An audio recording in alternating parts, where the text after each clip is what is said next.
pulling up on them, yeah. I'm in the cut, I'm on my dolo, yeah. I'm pulling up, I got that freezy cold. They in their feelings when they see me on the low, hey.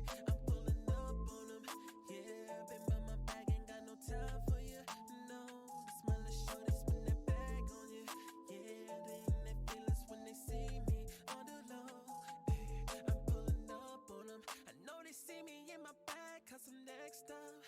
Cause we faded off the field, cause we flexed up. I know you see me in that Gucci and Balenci. All my thoughts behind me, yeah. And you know the vibes, we gon' pop out like a movie, yeah. We ain't stopping for nobody, she's my Robano on me. Give a little time, but the shorty bust it on me.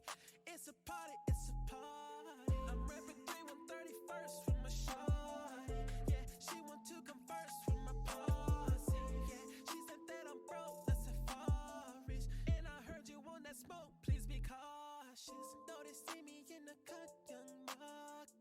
All this drip is on my body like I'm diving. If them niggas try to play, you can follow it. I'ma pull 'em, make it sing like a fire. I'm pulling up on 'em, yeah. I'm in the cut, I'm on my dolo, yeah.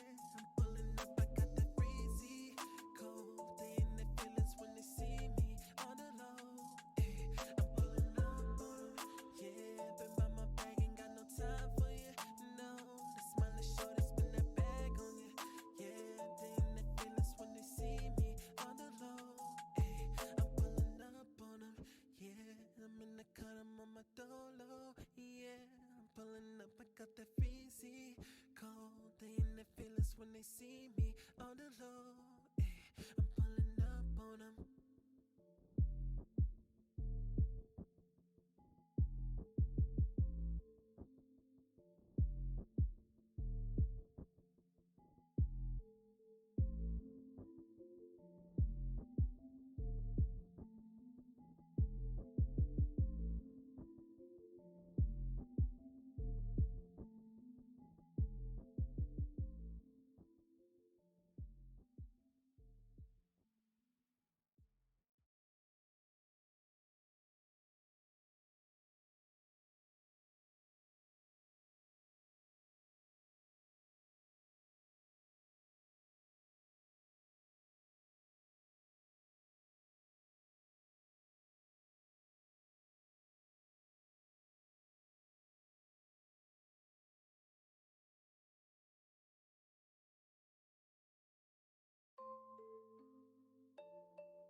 I'm pulling up on 'em, yeah. I'm in the cut, I'm on my dolo, yeah. I'm pulling up, I got that freezy cold. They in their feelings when they see me on the low, hey. I'm pulling up on 'em, yeah. Been by my bag, ain't got no time for you, no. The smell of shorty, spin that bag on you, yeah. They in their feelings when they see me on the low, hey. I'm pulling up on 'em. I know they see me in my bag, cause I'm next up. Cause we faded off the field, cause we flexed up.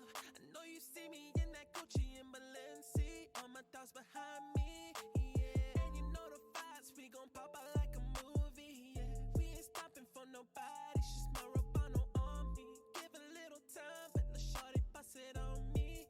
It's a party, it's a party. I'm reppin' 3131st for my shorty, yeah. She want to come first for my party, yeah. She said that I'm broke, let's say forest. And I heard you want that smoke, please be cautious. Know they see me in the cut, young Mark.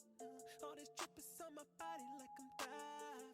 If them niggas try to play, you can follow it. I'ma pull 'em, make it sing like a fire. I'm pulling up on 'em, yeah. I'm in the cut, I'm on my dolo, yeah. I'm pulling up, I got that freezy cold. They in their feelings when they see me on the low, hey. I'm pulling up on 'em, yeah. Been by my bag, ain't got no time for you, no. The smell of shorty, spin that bag on you, yeah. They in their feelings when they see me on the low, hey. I'm pulling up on 'em, yeah.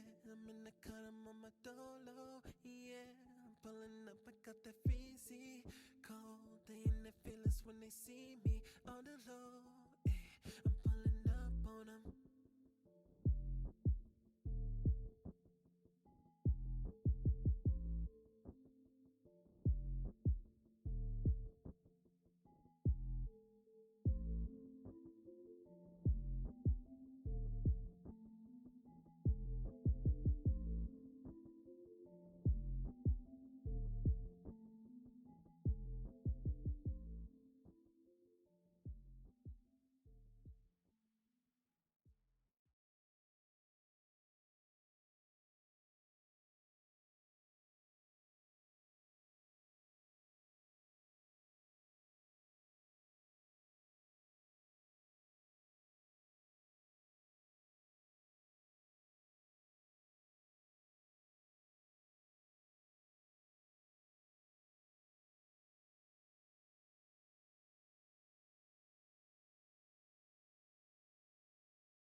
All right, there you go. That's better.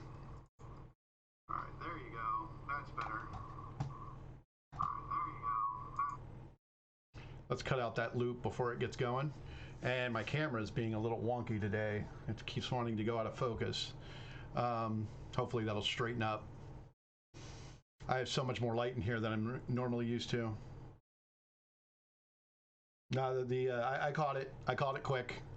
I turned my sound back off on my back feed. So thanks for showing up early, guys. Thanks for being here. Oh yeah, yeah. I went to a professional, and actually, unfortunately, tomorrow I do have to go and get this completely shaved off. As I have to go back to work on Friday, and I'm not allowed to have it. So, no more Santa. Al is going to be incredibly disappointed. No one tell him. Just let him believe that I kept the Santa beard forever and went back to the North Pole. So, beauty is fleeting. It is true. So yeah. The beard, yeah. Do I know you in real life, Smoke Rings? I must. I'm trying to figure out who everyone is by their cryptic names. Some of them are pretty easy, like Slinish and Cenice. Those are easy. Smoke Rings is a little. I have a guess. Oh, hey, Countess. You will notice, Countess, that we are not set up for Phasmo today. I will warn you, this is going to get really heavy. Hello, Snow Mountain JC. Hello, Daja. Tonight's broadcast is going to be different. You notice that my mood lighting is completely different. I have the room lit up as opposed to my normal blue haze for video games. So this is going to get really, really heavy tonight, Countess. But I would love for you to stay. You're going to learn a lot about me if you want to know it. Paranoir, welcome. Yeah, like I said, this isn't my normal stream, but I imagine some of you looked at the title and figured that out. So yeah, I'm just going to give it a couple more minutes. I said 8 o'clock. So, hi Griff, how's things?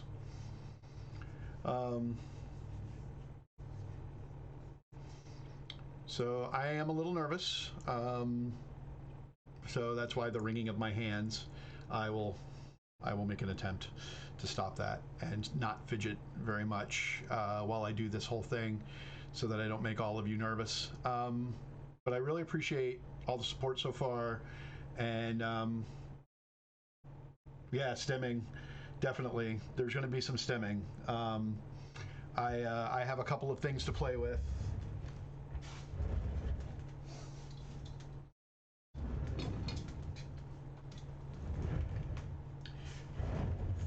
Ronan brought me some Hot Wheels today. He was at Walmart and picked me up some Hot Wheels, so I've got things to play with, spinny things. I've got pins to tap and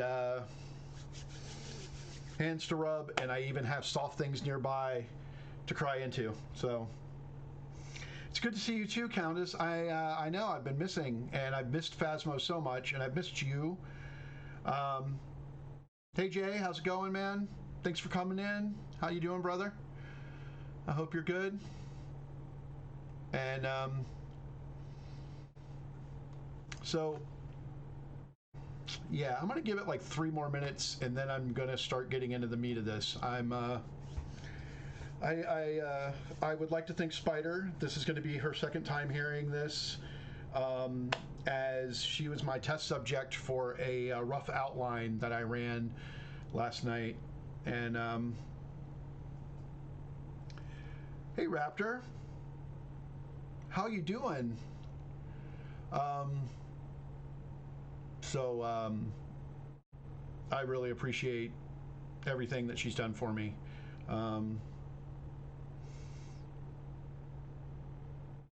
It feels like it's been a minute since I've seen you, Raptor.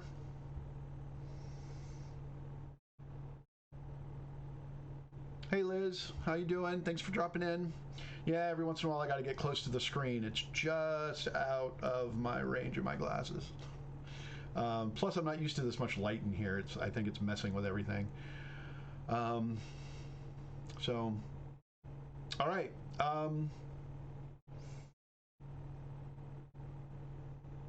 Chasing the gremlin. Yeah, gremlins are like that. They take up a lot of the time.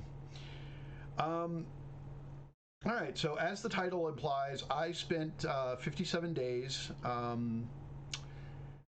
in a psych facility. I was released. Well, I was there voluntary, so I could have left any time, but we agreed that my release date would be last Thursday. So I've been home since Thursday. It was on the other coast. It was in Deerfield Beach. It was a great facility called FHE, Florida House Experience Health. And I was in a special program for first responders called Shatterproof. It is the only... There are first responder programs in the country, but nothing like what FHE puts on. It is a first responder only program. They are not mixed in with general pop. It's an important distinction. Yes, it does feel a little bit elitist or separatist, but to be fair, our stories traumatize people, and it's very hard to sit in a group and listen sometimes to stories when you're about to talk about, well, terrible things. I'm not going to give examples. I don't want to traumatize my audience starting right off, but it's a very good program, and it's full of really good people, and my current mental health has everything to do with not only the program and the counselors and therapists that were there, but also the people that joined me at the picnic tables every afternoon and evening, and the people that we sat around and talked with, and the other clients, as we supported each other and accepted each other for who we were and what we were. It is honestly one of the most amazing experiences I've ever been involved in. And it's truly transformative. I wish we could get every firehouse and police squad room and sheriff's department and EMS hub and every hospital and nurses station. I wish we could get all of them to function like we did all together when we were at Shatterproof. The amount of support and care that was given, the complete lack of judgment, even though I personally know, I know that my very leftist liberal tendencies and my lifestyle and other things had to be in conflict with what some of these people in their normal lives would have considered outside their norms. But never once, not one time did I feel othered, one time did I feel shunned. On that note, I'm going to go ahead and start the broadcast by saying some things that you need to know. I am not as cis-het as some people might assume. I know that the people that know me know this. I know the people that watch me on here probably have an idea that I'm not, completely straight, but I'm just going to go ahead and lay it out there. I am gender fluid, and it doesn't present itself too much, but you can tell when my energy shifts feminine. It goes pretty far feminine. I am also pansexual, meaning that obviously that genders of the people that I love don't matter. I'm pan-romantic and pansexual. My sexual partners and my romantic partners, their gender has nothing to do with my decision to love them or be with them or show them affection. It has to do with the connection that I form with them. Um, and lastly, I am polyamorous, and the reason that you need to know that, meaning that me and my wife practice polyamory, meaning that we are allowed to have relationships outside of our marriage under the guides of ethical non-monogamy. And the reason you need to know that is because during the course of my story, I'm going to talk about having girlfriends and boyfriends and things, and you're going to be trying to put timelines together, considering me and my wife broke up in January, and I don't want any confusion about thinking that I was cheating or she was cheating, or that had anything to do with the end of our relationship or the problems in our relationship. As a matter of fact, my wife is commonly known to say that she thank you for the pan flag, that's adorable, thank you, Countess. That no, the sex was the one thing that we kind of figured out, so it wasn't the problem. I mean, obviously sex causes as much problems in my life as it does any normal life, I think. And our relationship had normal problems, and certainly having other people involved stressed our relationship, but all relationships have stressors. If it's not that, it's something else. So I just wanted to put that out there so that there's no confusion about whether or not I'm cheating or she was cheating or anything like that. So that being said, that's the primer.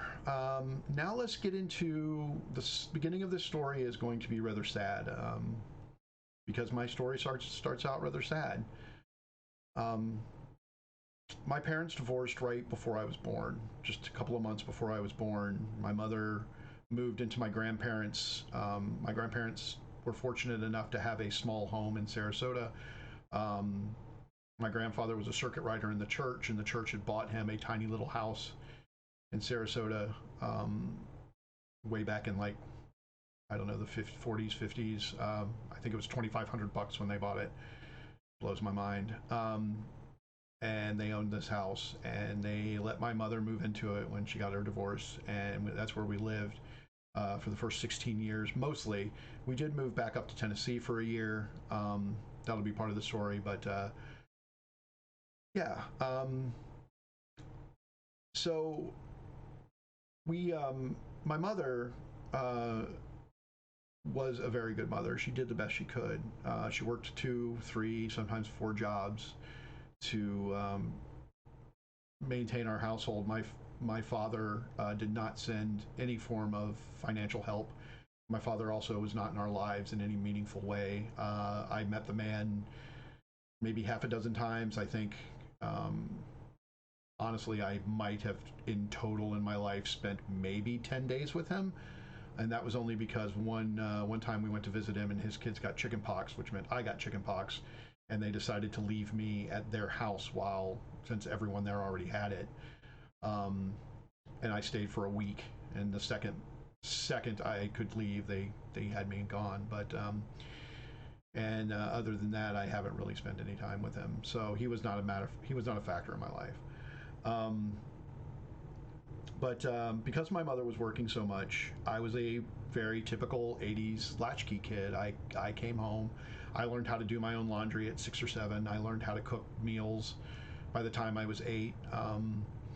And I primarily took care of myself. I had 2 older brothers and an older sister who were often charged with babysitting, but they didn't.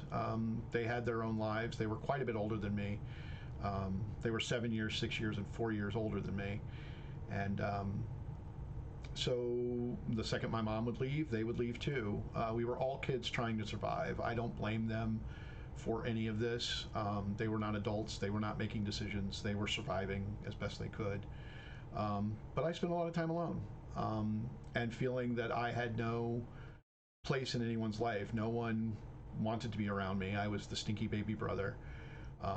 My mom wasn't around to care for me. My father didn't want anything to do with me whatsoever. And I spent lots of time alone.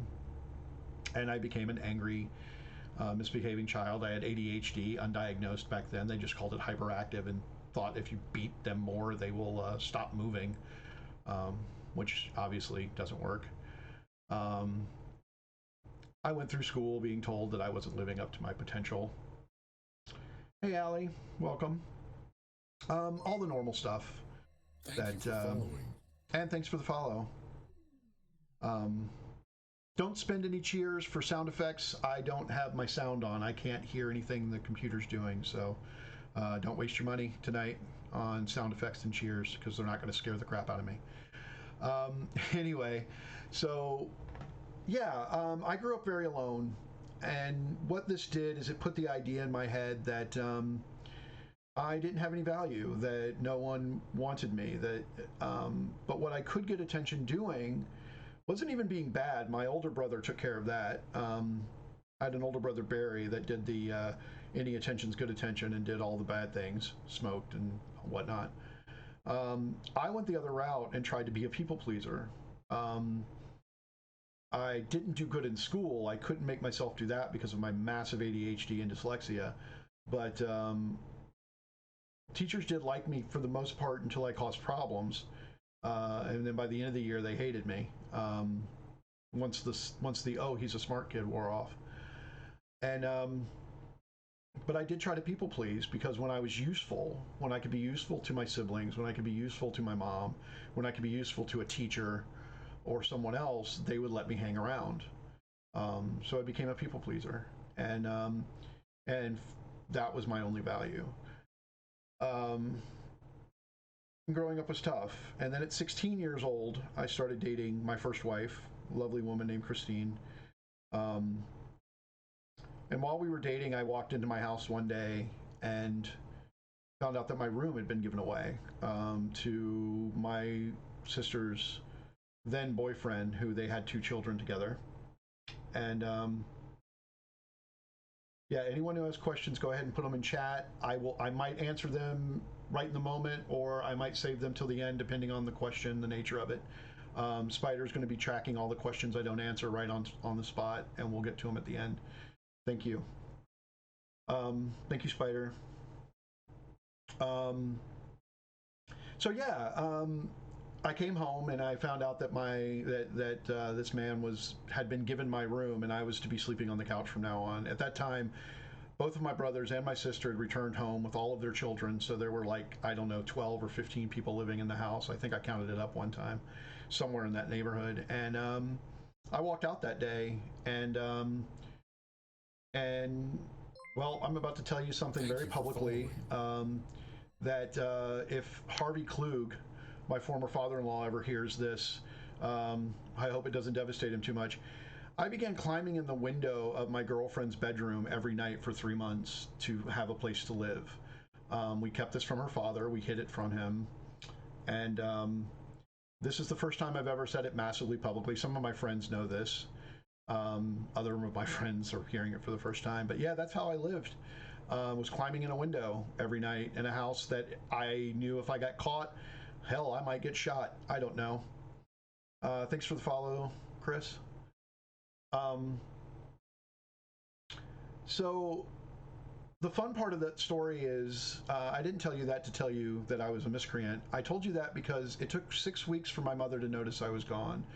In the chaos that was the house on Novus at that time, my mother didn't even notice that I wasn't coming home for 6 weeks. And she finally called over to my girlfriend's pre-cell phone era and looking for me, and I happened to be there, of course. But it was daylight hours, so I could be there legitimately. And she handed me the phone, and my mom simply says, "Hey, I haven't seen you around much."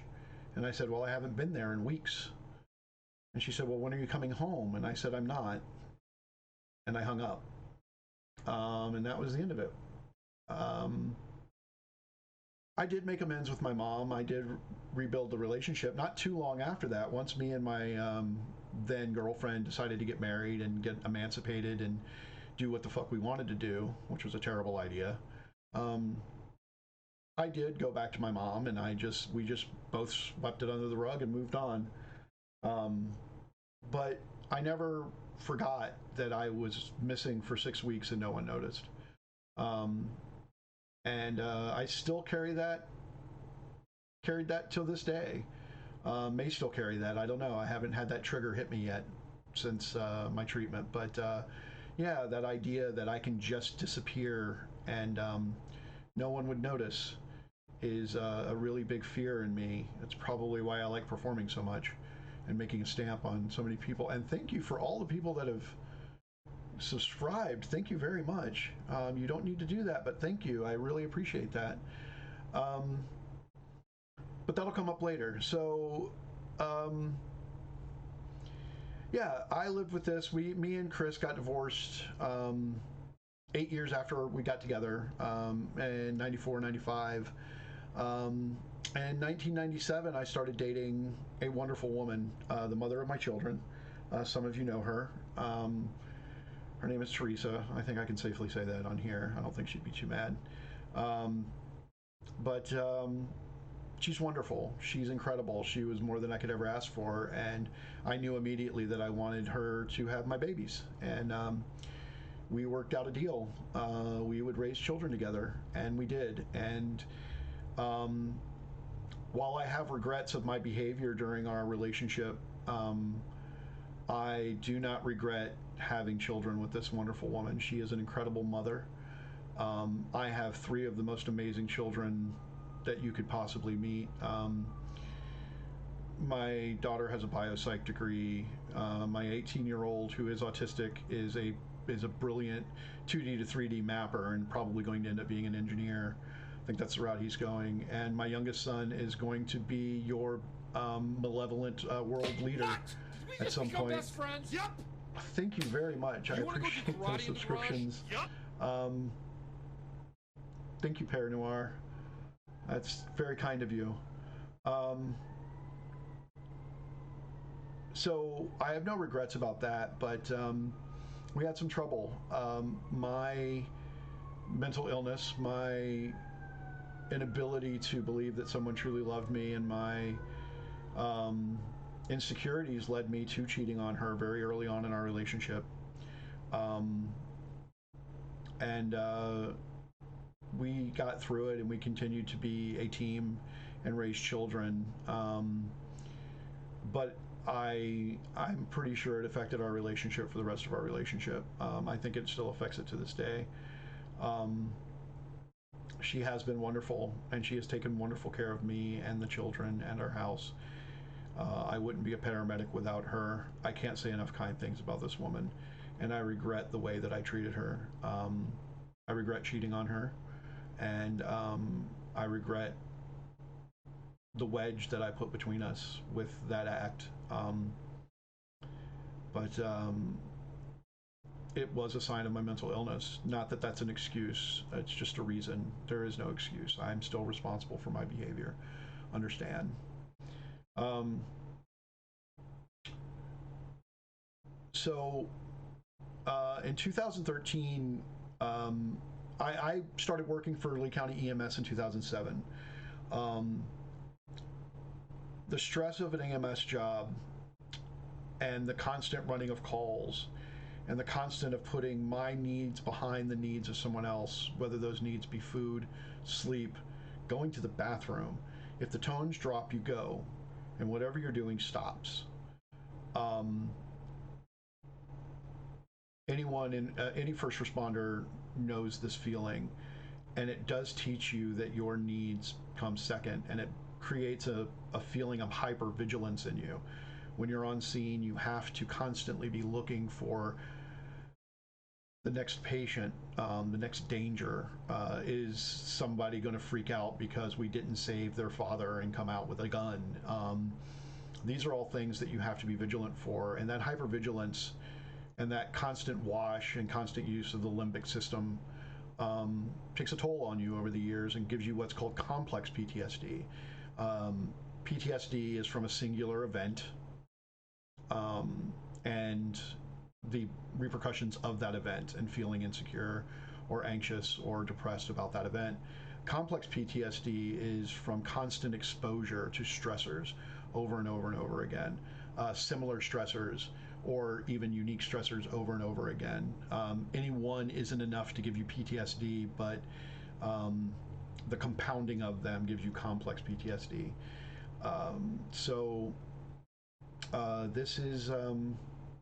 This is what I had, and it was all exacerbated. one of the things I never got over, I forgot to tell you about my two stepfathers. My mother chose terrible men until she met Bobby Jones, who was her last partner, and he is one of the most incredible men in the world. He put up with my mother as she drank herself to death, regrettably, but he loved her and he cared for her as best he could, and he is a wonderful man. And please don't get me wrong, I love my mother very deeply. I'm just very realistic about what kind of a person she was. But the two men she chose before that, and several men she chose before that, but two in particular she married, Don Pram and Bill Pollard. And yes, I'm calling them out publicly because fuck both of them. Don Pram, she was only married to for a little over a year because even she knew that that wasn't okay. He constantly threatened us with belts. He had this thing he would do where he'd fold the belt in half and he'd snap it. Some of you know exactly what I'm talking about, that popping noise, to threaten us, and he would come through with that threat and he would beat us relentlessly.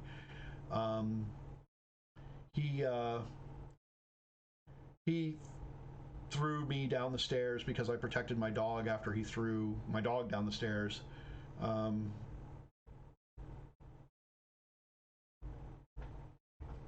Yeah, that sound haunts me too. The sound of a belt being quickly pulled through belt loops is a trigger for me.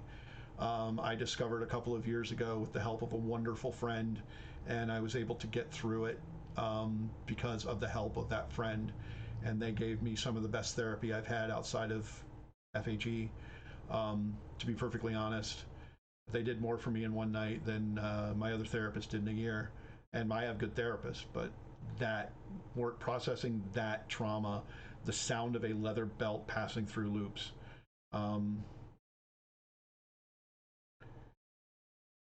Raised my pants and whipped me many times. Yep. Yeah, whipping. And when we were growing up, whipping was considered love. And they taught their children that love is pain, and love comes with screaming and yelling and strict discipline, as opposed to redirecting and caring and love. I did spank Drea when she was young. I regret it. I regret that I ever spanked any of my children, to be perfectly honest. I spanked Keenan a few times and then realized it was futile. And then what I realized is spanking is not good.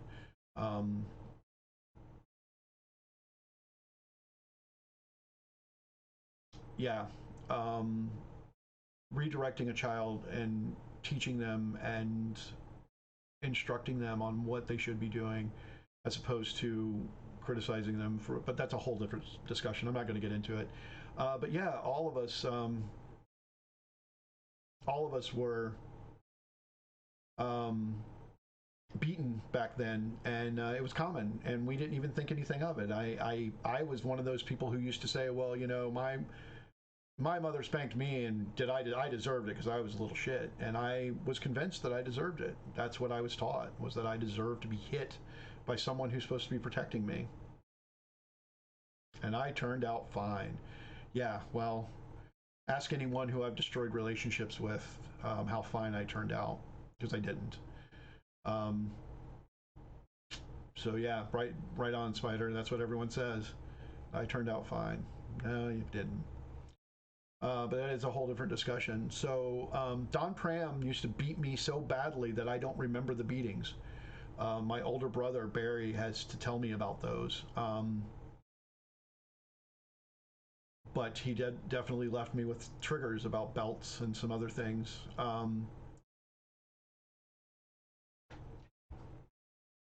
Yeah, they do. Yeah, that mentality hurts everybody. That being told that you deserve to be hit. You deserve to be hit. I mean, think about that. Would you ever say that to an adult? I mean, I know that we see people do really terrible things, and you know, everyone's going to bring up, well, a pedophile deserves to be hit or whatever.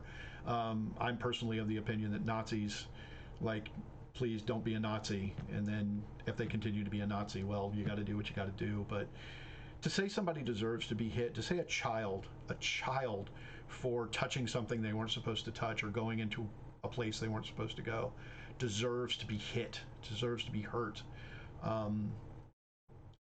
They internalized that. We internalized that.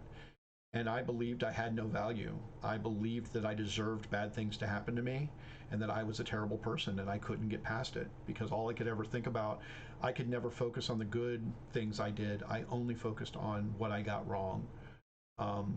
And I loathed myself.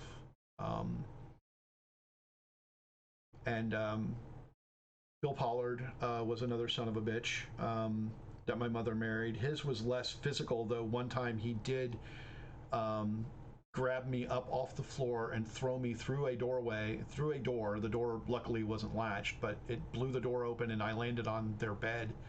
And then he jumped on top of me and put his hands around my neck and told me that if I was his kid, he would kill me right then. And my mother barely stopped him. And later, my mother told me that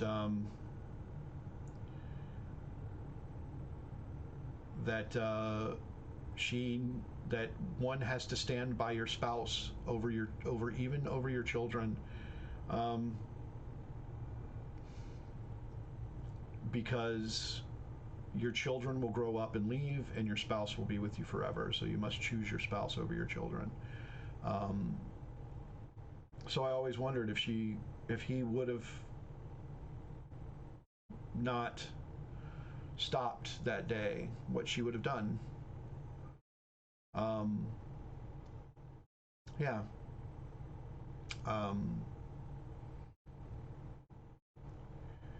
My mother had a habit of punishing my brothers. Used to pick on me a lot.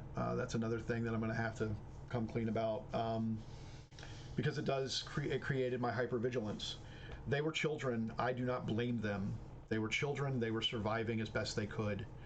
But their constant picking, when they got bored, I could be attacked any moment on any given day for any given reason.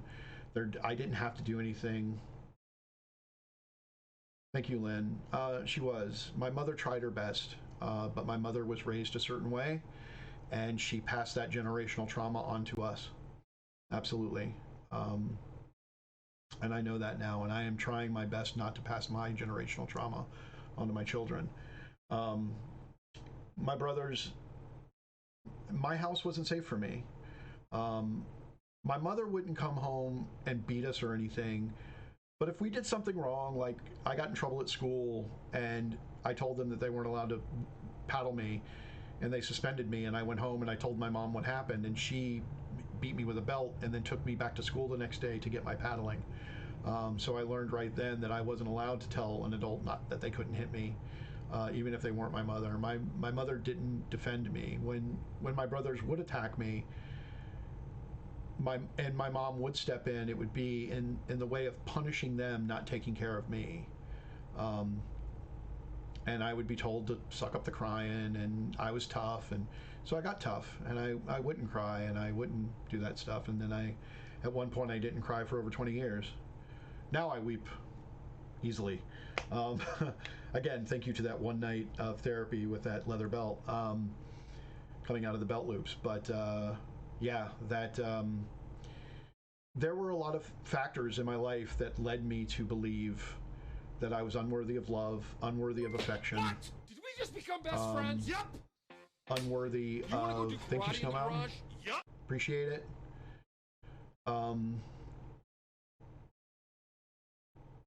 Unworthy of protection.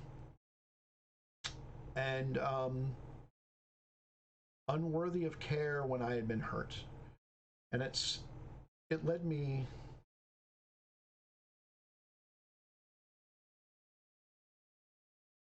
Thank you, Snow.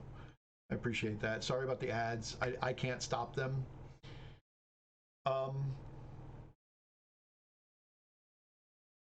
If a long ad break comes, just put it in the chat and I will pause and wait for it. I can take a pause. I know I'm talking fast. So this kept being reinforced over and over again in my life is ultimately what I'm telling you. The hypervigilance, the not being protected by those that are closest to me, not only not being protected, but being hurt directly by those closest to me led me to believe that that's the way life was going to be. And it led me to distrust people like Teresa. Once somebody gets close to me, once I fall in love and they tell me that they love me back, a switch gets flipped in my brain, and suddenly I wonder what's wrong with them, or what their ulterior motive is, or what their actual feelings about me are, because they certainly couldn't love me. And it's really hard to say this not in the past tense, but I'm trying to be present in the moment, because a lot of these feelings are gone. But I'm going to speak from the past. What? Did we just become best friends? Thank you, Raptor.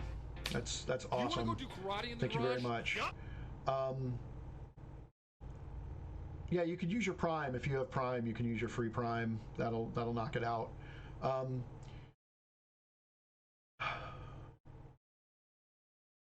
So when people would get close to me, I would begin abusing them. I would stop trusting them. I would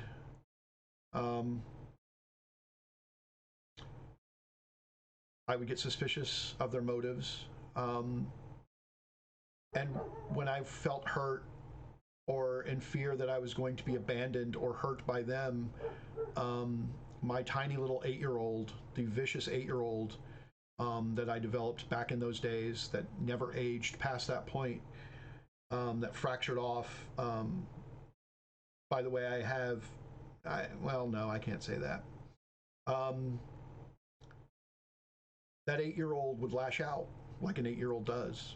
Unfortunately, that 8-year-old was in the body of a 250-pound man most of my life, and with a very, very loud voice. And I would yell, and I would say terrible, cutting things to people that I loved, things I didn't mean, things I wish I could take back.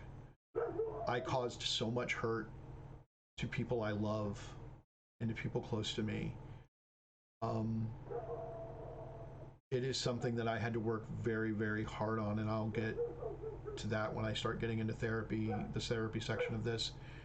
I know this is depressing, and I appreciate you guys having patience and listening. I'm trying to set up, because you need to know where I came from to know where I ended up, to understand what it was I went through for 57 days.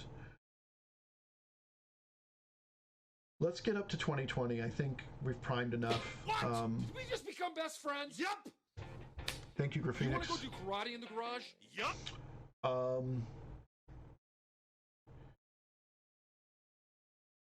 In 2020, when COVID hit, and no one knew anything, and we were all scared of how of what this disease was going to do, I decided to, since I had the space, and I was privileged enough to have the space in a completed sewing room, the studio that you're looking at right now,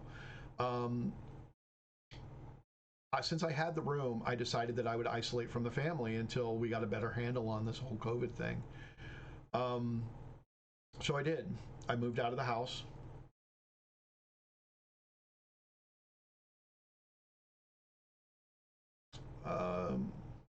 Yeah, my replay is still going too. So I moved out of the house and isolated myself in the studio, which, don't get me wrong, it wasn't as bad a gig as you think. I sat out here with an Xbox.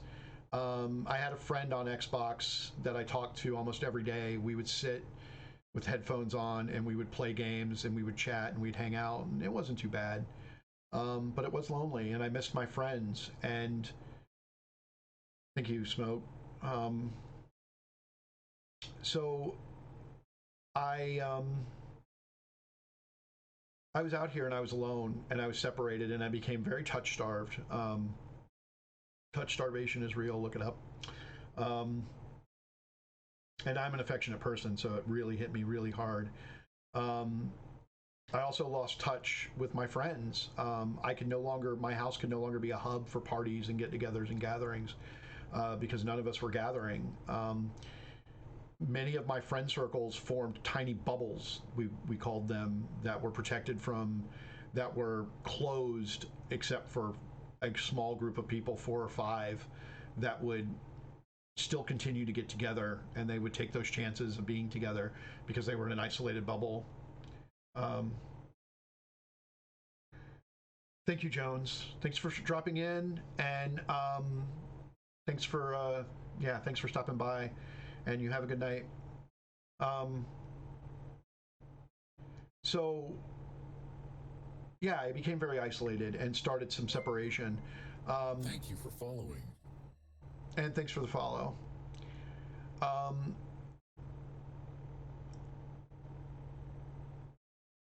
So being out here alone, being separated from all my friends and my support system, started playing heavily into my feeling of no values, my feeling of being unworthy of love, because in isolation, it just really tripped it all off. By the time 2021 rolled around and I moved back into the house, I had developed social anxiety, something I had never had. I couldn't be around people anymore. The idea of being in a crowd terrified me. I couldn't remember how to talk to people. I couldn't remember how to engage with people, other than on a medic-patient sort of level, or with the one friend that I was talking to on Xbox.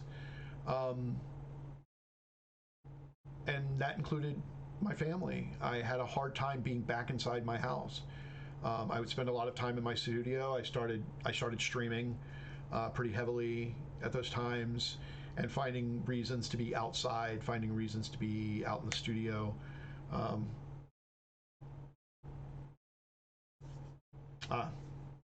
Yeah, that's understandable. But so I continued the isolation, but I did start I had a friend at the time, and as the restrictions from COVID began lifting, her and I got closer and closer.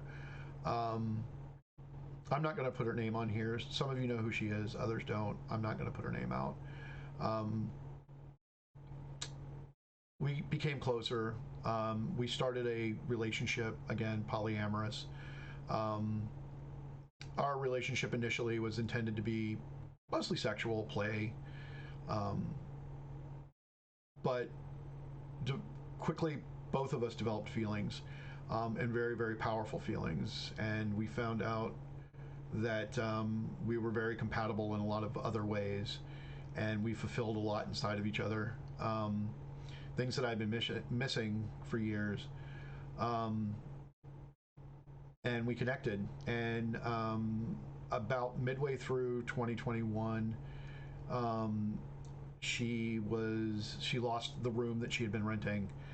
He decided that he was no longer going to rent it out, and he needed her to move, and she was trying to find a place, but it was very hard post-COVID. And after 2 months of trying and him basically getting more and more annoyed, like, you were supposed to be out a while ago, I said, why don't you just move to Big Blue, at least temporarily, and we'll see where it goes from there. Well, temporarily very quickly ended, and we became partners officially. But my mental health was spiraling down. My social anxiety was at its peak.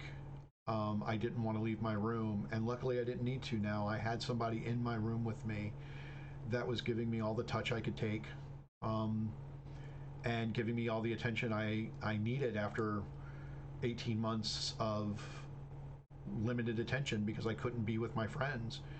Parties didn't return immediately. You guys know how 2021 went. And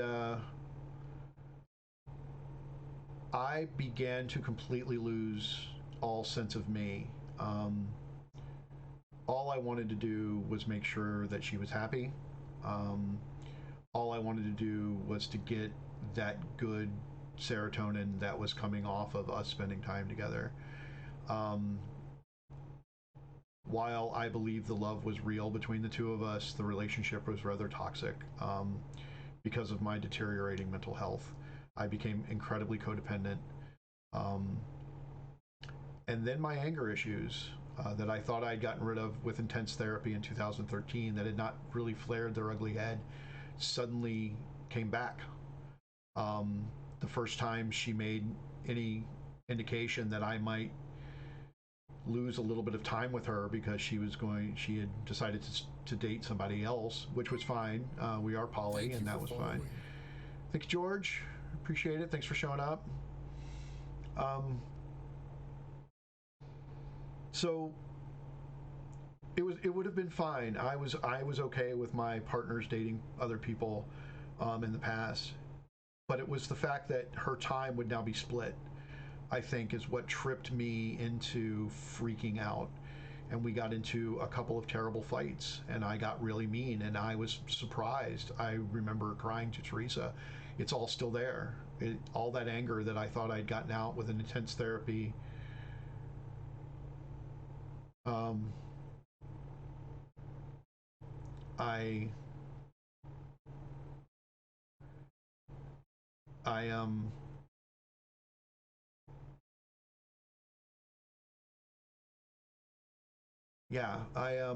It came back. It came back with a vengeance, and I yelled and I screamed and I said mean things and I said things that I regret to her. And we were able to get over it the first couple of times, but it kept happening. Every few weeks, we would be in a big fight. Thank you. Thank you, Crab. We would be fighting every couple of weeks in a big fight, like fights big enough that she would do things like rent a hotel room and go down to Venice Beach for the weekend just to get away from me so that she could think about what she wanted to do. During one of our arguments, she looked at me and she said, "Something just snapped in me." And I said, "What does that mean?" And she says, "I don't know, but something's different." And our relationship was after that. And she tried really hard.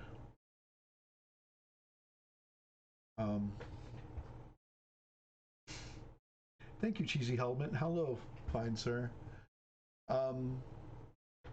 Thanks for the laugh, Cheesy Helmet. She tried really hard. She tried really hard for us to get back. I was in intense therapy. I started therapy in October of 2001. I started couples therapy with Teresa.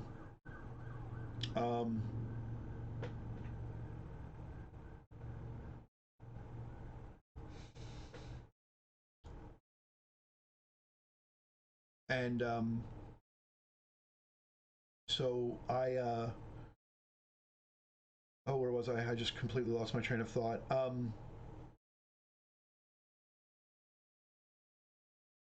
I was in intense therapy, and I started CBT, cognitive behavioral therapy.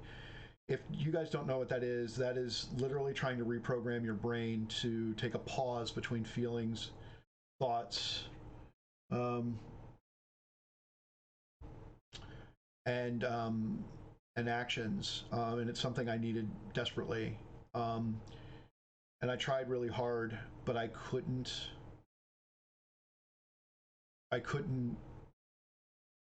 get it to function. I understood it in practice. I understood it in theory. I couldn't make it into practice. And every time that she made any noise about taking time away from me, I would have these just fits of lashing out, of anger. I would feel so hurt. I was so desperately afraid of losing her and losing Teresa that by late November, the only time I wasn't sad was when I was sitting in this room with her. I would walk out. I was building a tiny home with Drea at the time, and I would go out to do something on the tiny home, and I'd walk out and I'd have a little crying moment as I walked across the yard. And then I would suck it up and I would do some chores, and then as I would walk back to the room, I'd have to cry again, and then I would walk in the room and it would all go away.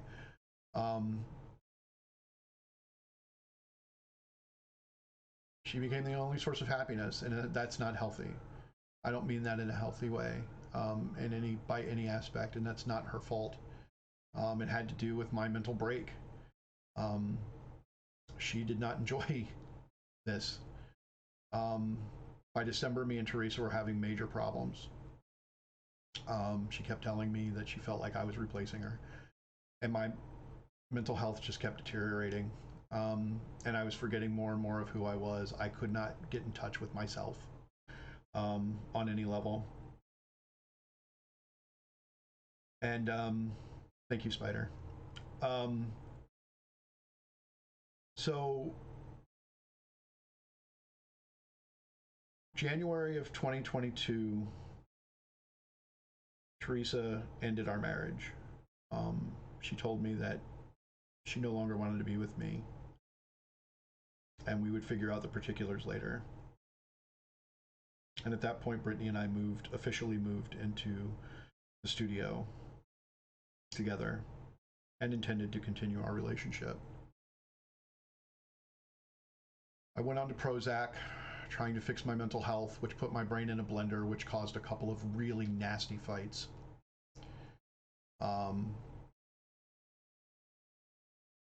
By the time I came off of it, we had had a really bad fight, and by March, Brittany and I got into a fight one particularly bad night, and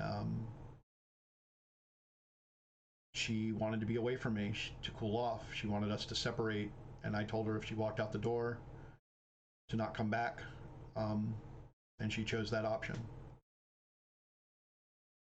She chose that option, and she left that night. I have not seen her since. A couple of weeks after she left, she texted me a few times, and we tried to be some kind of weird acquaintances, and that didn't work out. And a couple of weeks after that, she blocked me on Facebook Messenger, and we have not spoken since. I don't ask anyone about her, as I know that that is a big thing for her. I am not allowed to know anything about her life, and she has no interest in anything that's happening in mine. The two breakups, along with my complete loss of myself, ended me, and I spiraled down into a deep, deep depression that I couldn't get out of. I was going to therapy between 2 and 3 times a week. I had 2 therapists, one for CBT, DBT, and one for EMDR. If you know what that is, it's an intense thing to undo trauma.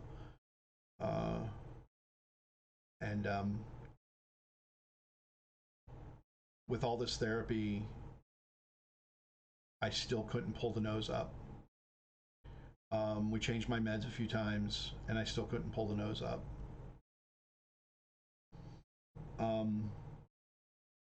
There's not much to tell in that time because I was just in a hole. I cried every day for hours straight. The only relief I could get would be turning on YouTube videos.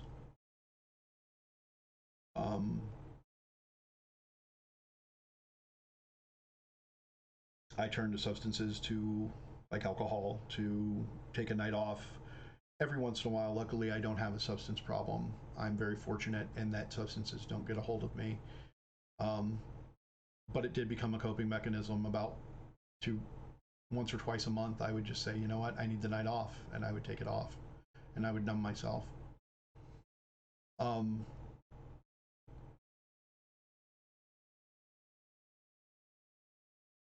Over the course of this period, I went from not caring whether or not I lived.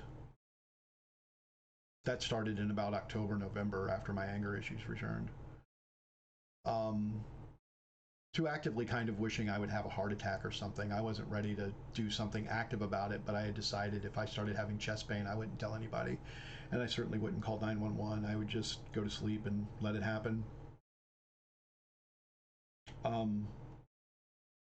thought about how relieved I would be if my car went flying off the road while I was driving back and forth to work. It was bad. It was getting darker and darker. And finally, by October, it had turned from I don't care whether or not I die to I don't want to live. That's what the trigger warning was for in the description. I didn't want to live anymore. And I started thinking of how I would do it.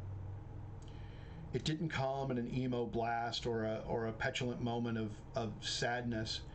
It came to me in the most reasonable way thoughts ever come to me. It made absolute sense to me.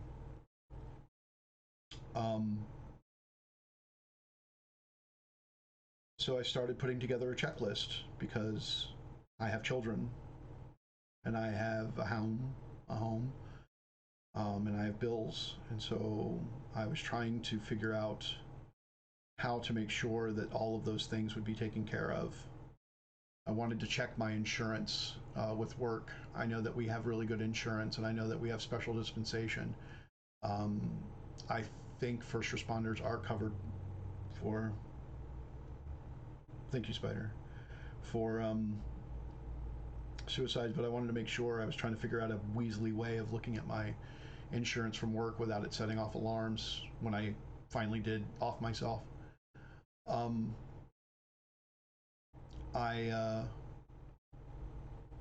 So I wanted to make sure that they would have money to pay for the house and to take care of things. So until Teresa could get on her feet and make sure everything, that all the kids were taken care of. I truly, truly believed that no one would miss me. I truly, truly believed that even my kids would be okay because they still had their mother, who was healthy and wonderful and had done most of the raising anyway. So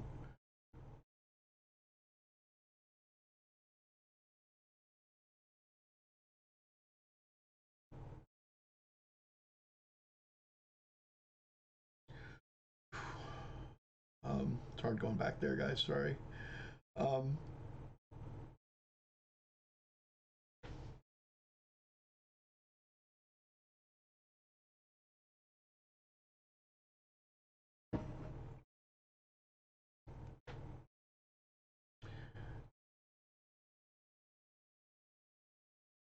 Thank you.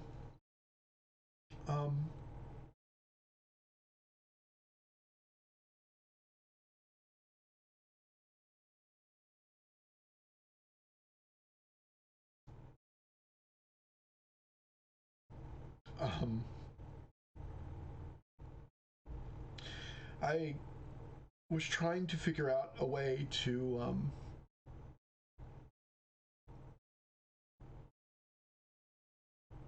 leave a note without leaving a note, because I am a drama queen.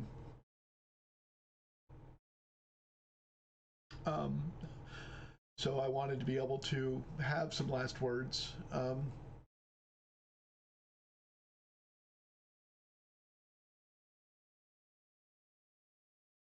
And I started trying to figure out how to do it to make it look like an accident.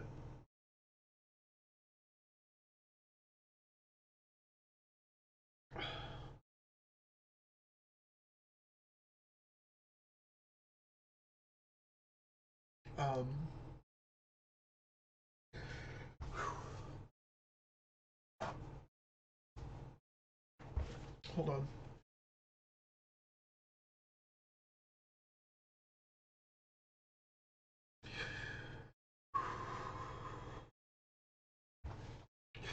If this part starts, if this triggers anybody and you need to leave, I understand. This is a hard subject, and I will not take it personal if you have to bang out. I should have said that at the beginning.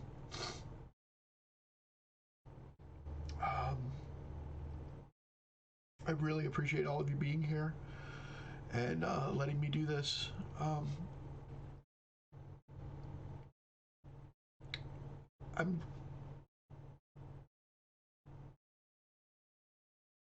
I want to do this so that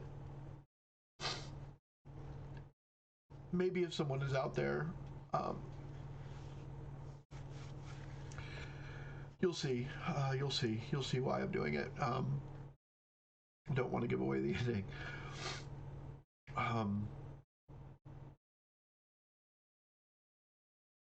Thank you, Smoke.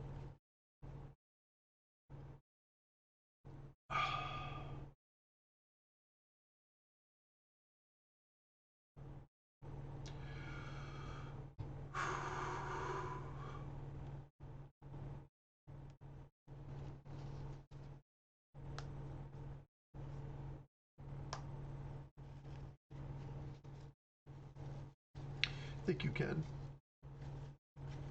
I love you.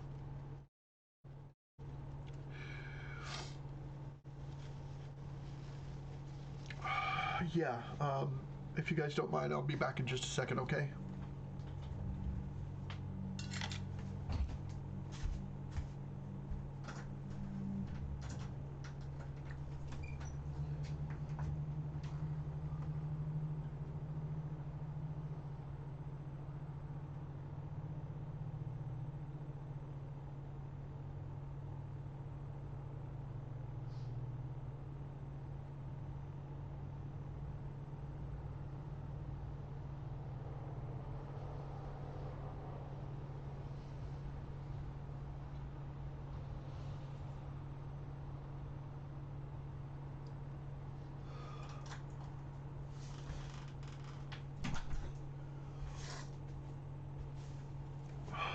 Okay.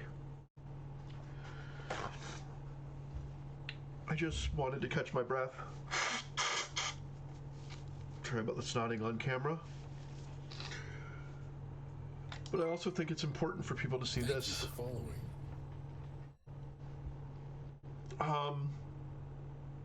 Oh, thank you, Steele. Appreciate that follow.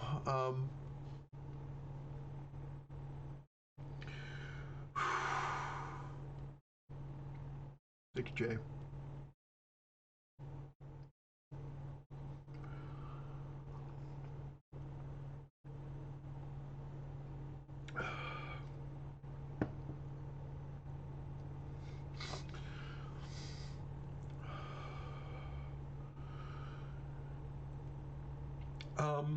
Smoke, I have an idea of who you are, I think. Send me a whisper with your phone number, because I don't think I have it if I'm correct on who you are. But either way, send me a whisper with your phone number, and I'm sure you're as brave as I am. I'm sure you're easily as brave as I am.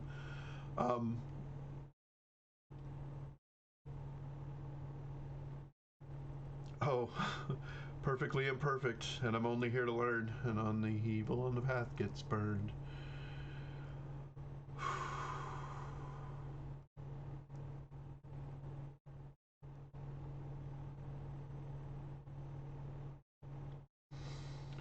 Yeah, I know, Shatterproof is here for me, absolutely.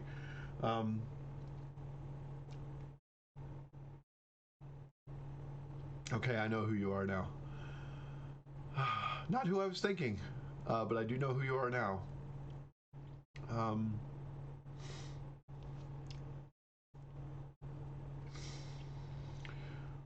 Okay, so, yeah, I got really low. And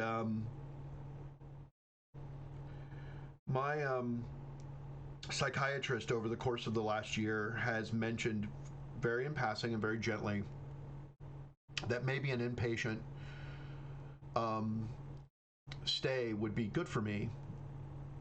He's very gentle. Eduardo La Rosa is my psychiatrist, and he is absolutely amazing. Absolutely amazing. If anyone is within his licensed area, Center for Revitalizing Psychiatry is where he works, and his name is Eduardo La Rosa, and he is the fucking man. He does not fuck around, he does not play, and he listens to his patients. It's incredible. Yeah. Center for Revitalizing Psychiatry. Get the help you need.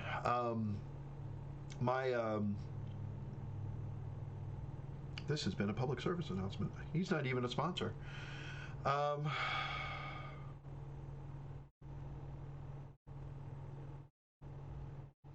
Yeah, Spider's story with him is absolutely incredible, and only affirmed what I already knew. But man, did he take good care of her. And I'm so happy, because Spider means the world to me. So Anyone who takes care of Spider, good in my book. Which is why I love Garth so much. So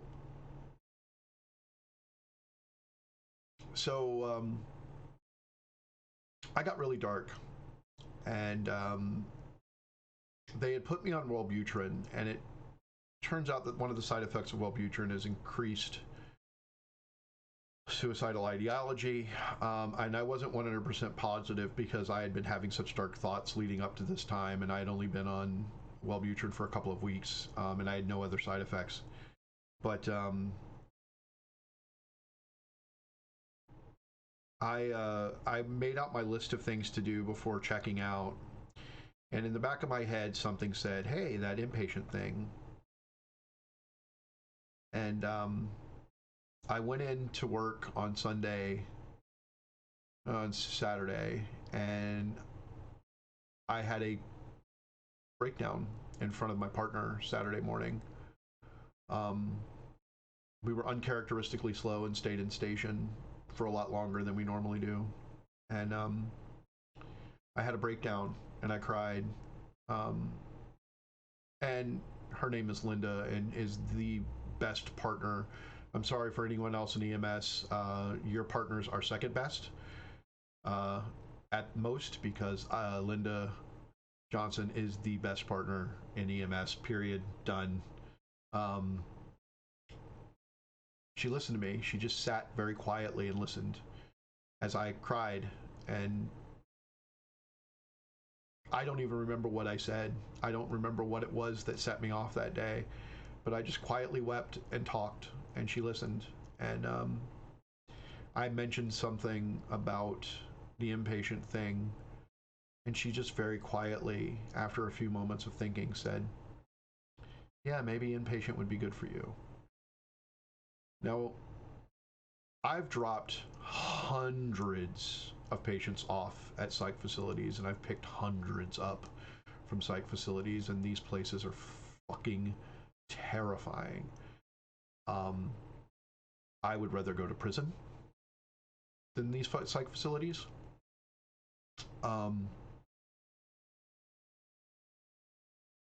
So this was my vision of inpatient. This is what I thought I was going to do, and I thought I would spend about a week there, because most of them, you know, you do your Baker Act and then you're out. At best, they'll do 7 or 10 days and then they're out.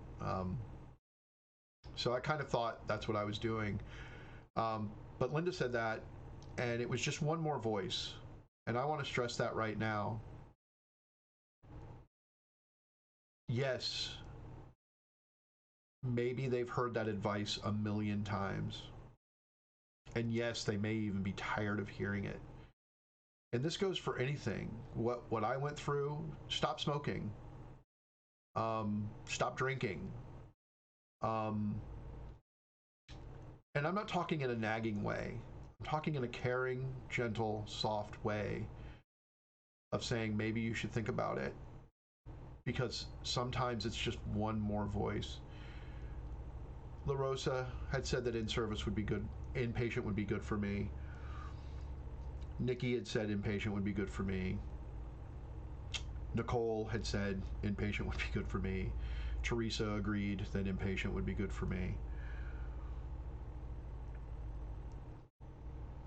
And it wasn't, and it was all of those voices with the one more tipping point. So I made the decision that weekend that on Monday morning when I was off work, I would start looking for an inpatient facility. So happy ending, right? Like everything's cool. I'm turning the corner and this is where we all cheer, right? No. No, because Monday morning I had a psychological break before breakfast. Yes, there's a reason for it. Yes, there was something that set me off, but I don't truly think it matters. I don't know. I think I was going to have a break that day no matter what happened.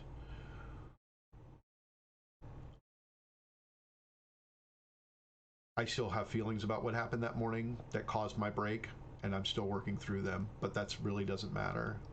What matters is I got angry with Teresa. And I yelled at her, and I said things to her, mean things to her, like I have never said. Like I've never said to anyone. I called her a cunt. I called my wife and the mother of my children a cunt.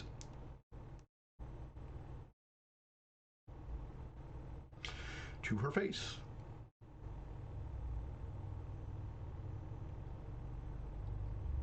A woman who's taking care of me, who's taking care of my children, who helped me build a house, who helped me become a medic and get my job, that supported us all these years. I screamed it at the top of my lungs.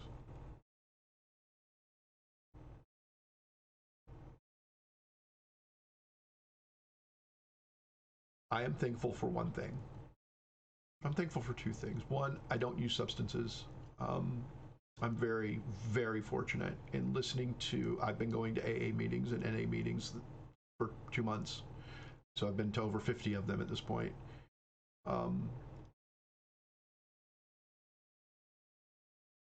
lucky that I don't have a substance problem and that I didn't go down that route.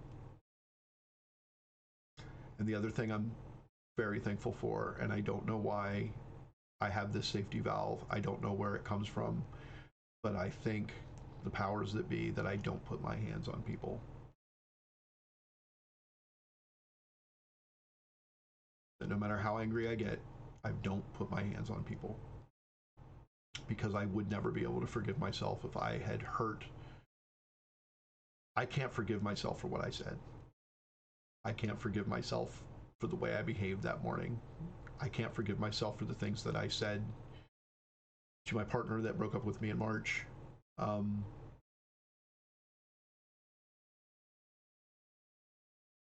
can't forgive myself for the things that I've said to my friends. Well, that's not true. I regret all of those things. I regret saying those things. I regret hurting people with my words. It is a small consolation to me that I never put my hands on people. I've never physically attacked anyone, and I am so thankful because I was absolutely seeing red that morning. And if I would have been the kind of person that put hands on people, I don't know what I would have done or the amount of damage I could have caused. I weigh 230 pounds. I'm a trained martial artist. It's terrifying that I lose control. And I'm just thankful that I've never lost that much control.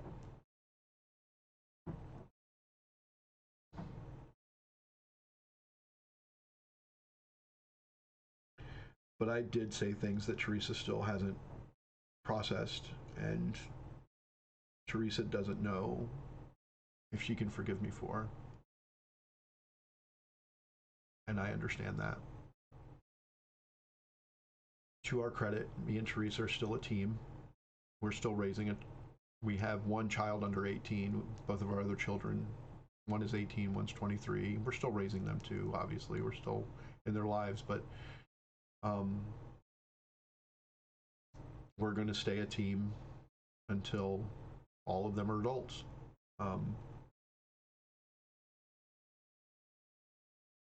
Yesterday, I was putting in locks on the doors, and I was talking to a friend on the phone, and he heard Teresa walk up, and I talked her through getting her fingerprints. Yeah, Keenan's 18 now. Yep. All of you feel old. All of you that knew him from the beginnings. Yeah. He is weird. It's weird. Okay, that's a different no, but he is weird. Very, very strange child. I love him to pieces. He's so goddamn funny.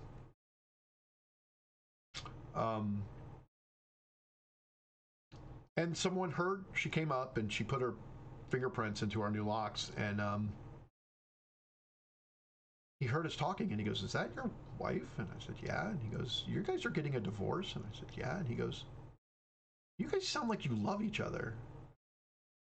I said, "We're friends." She's tolerated so much from me over these years, and yet somehow we can still have civil conversations. And it's pretty amazing. So anyway, let's start getting on to the good stuff. It's been sad for a while now. So I have this blow up. Luckily, I'm already aimed myself at going into inpatient. I make a phone call to my therapist. Oh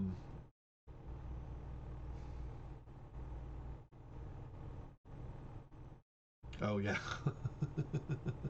Yeah, that was good. And I'll stop looking at chat. I can't look at chat. So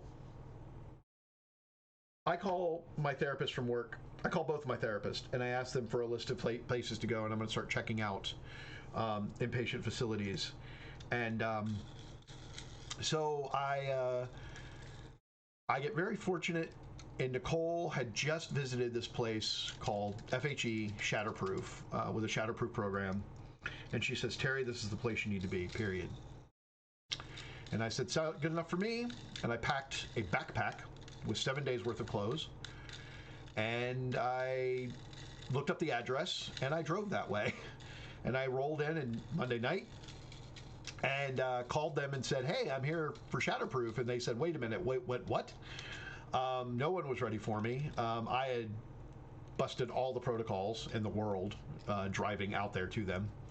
And so they asked me if I was safe and if I wasn't going to hurt myself. And I said, no. I said, I'm doing something. I feel progressive, so I feel pretty good right now. And they said, well, if you can get a hotel. I said, yep. And they said, okay. So I got a hotel. But in the meantime, I had gotten a call from my therapist again, who had been talking to people and said, hey, your insurance from work doesn't cover this because you're not dual diagnosed. You don't have a substance problem. I said, well, I could go out and score some heroin and get high as fuck and then come back with that. And she laughed and said, no, that probably wouldn't do it. But she said, no, let me work on it. By the next morning, I started getting text from several different people, from several different departments, from Aetna, my insurance company, from Lee County EMS, from Shatterproof, from FHE, all these people texting me going, we're working on it, we're working on it, we're working on it. And over the course of that day, more than a dozen people spent their entire workday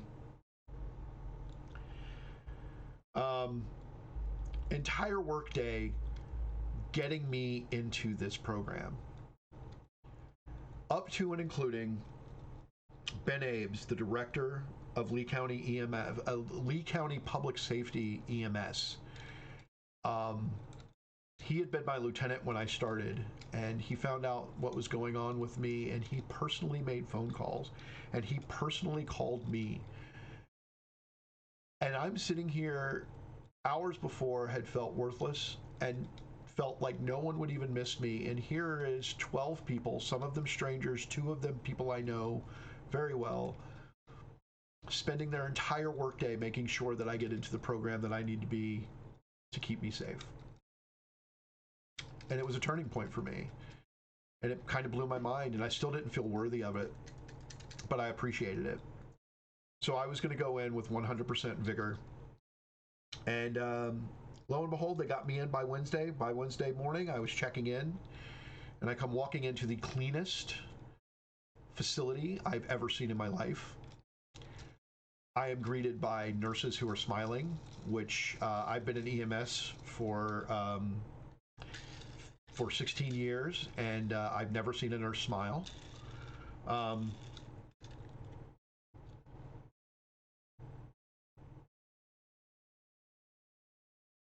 Hecky, no, what the? Okay. Yeah, I'm same, Raptor. And I need to stop looking at the chat.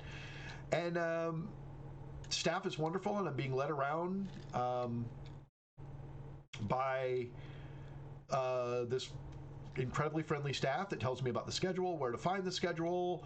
I see that they offer chair massages every day from 11 to noon and from 1 to 2. They offer chair massages, 10 minutes in a chair, getting a massage by a professional every day, Monday through Friday. They have a pool next door that once you're out of detox and can get cleared, you can go to the pool. You can sign up to go to the pool. You can go to the gym once you're cleared. And I have no idea what's going on. But I also have heard the shatterproof thing, and I don't know what that's all about. But hey, it sounds good. So I end up spending 2 days over in the detox center. I get 2 massages. I go in the bio bed, which is this cool thing where you watch this thing, this little wave move, and you try to breathe to it. And if you match up, you get scored, and I got 100% on it my first time. And every time thereafter, yep, 100%. Yep, no big deal. No big deal, just scored. Yep, perfect. Every time. No big deal. Breathing. And then the bed vibrates. So they put you in there and you do it, and then then they cover your eyes and they put this music on, and then the bed vibrates for like 10 or 15 minutes, and then you try it again and see if you improve, which I did. I still got 100%, but they also have this score thing, and I went from a 150 to a 172 on my first try. Boom. Breathing. Thank you, yoga. Oh, sorry. And sorry about the knuckles, guys. So yeah, this place was fantastic, and I spent 2 days there. That building was called North. That'll be important here soon. Also called Detox, but North. We'll call it North. And then I was whisked off to across the street, where there was this apartment complex. It was an old motel with a beautiful pool in the center of it.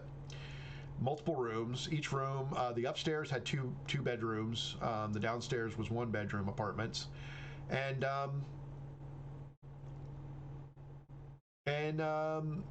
so I get checked in and I meet this guy.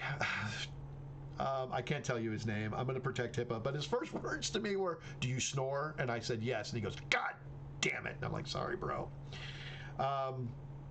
But I'm very nervous. I will tell you, I was very nervous going in because, as I said before, I'm polyamorous, I'm pansexual, and I'm gender fluid. I'm also a member of EMS, which is called Third Service officially, and is the stepchild of public safety.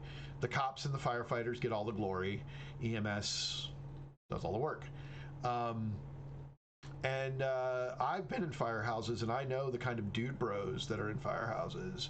And I've got to tell them that I date men and that my wife has boyfriends, and because it's part of my story. And yeah, so I'm nervous. I'm nervous about what I'm going to find when I get there and how I'm going to be treated. But I will tell you, I wasn't nervous for long. It did take me a little less than a week to open up.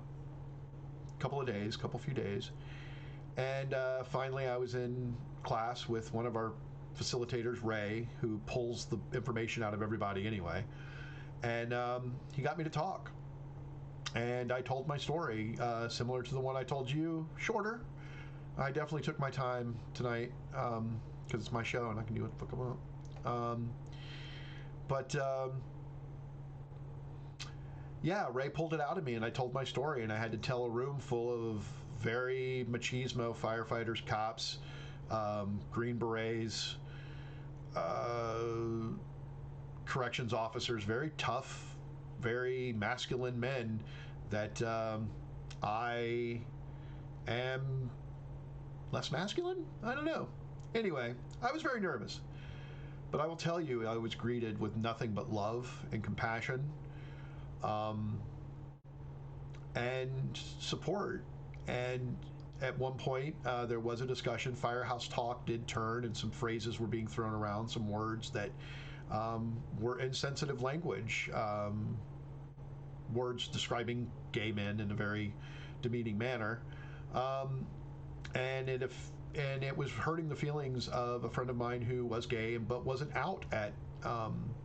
He was out to a few of us, but not out generally at Shatterproof. And yep, I am queer. I am queer. That is the word I use. I am very queer. And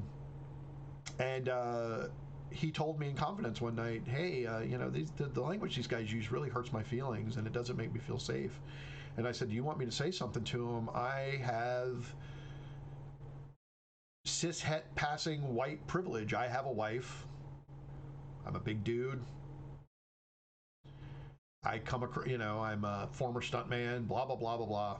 I come across as very, very masculine and cishet passing and all that stuff. And I'm like, hey, man, I don't mind taking those slings and arrows for you. And he goes, well, and I said, well, we'll see. We'll see how it goes. And then one day in class, it came up. Somebody very insensitively called one of his coworkers a fairy, demeaning him. And I took the opportunity to say, hey, man, that language makes people that language gets tossed at, it others them, and it makes them feel uncomfortable. And it makes them feel unsafe that they can't tell their stories here. So you might want to think about changing the way you talk. And I have to say, after that day, I got a lot of apologies. I wasn't looking for apologies. No one had really offended me. I was doing this to stand up for my friend. But I got a lot of apologies from guys who had said things or thought they may have said things even. And from that point on, people watched their speech. I even later, when one of the facilitators slipped up and used and said the word fairies, completely different context. He was talking about like the tooth fairy. But one of the rather straight heterosexual men, cishet men, took him outside during break. He pulled him aside and he said, hey, that kind of language is offensive to Terry. I think you owe him an apology and I don't think you should use it anymore. And when I found out about it, because I found out it from the facilitator who wanted to talk to me about it, to settle it,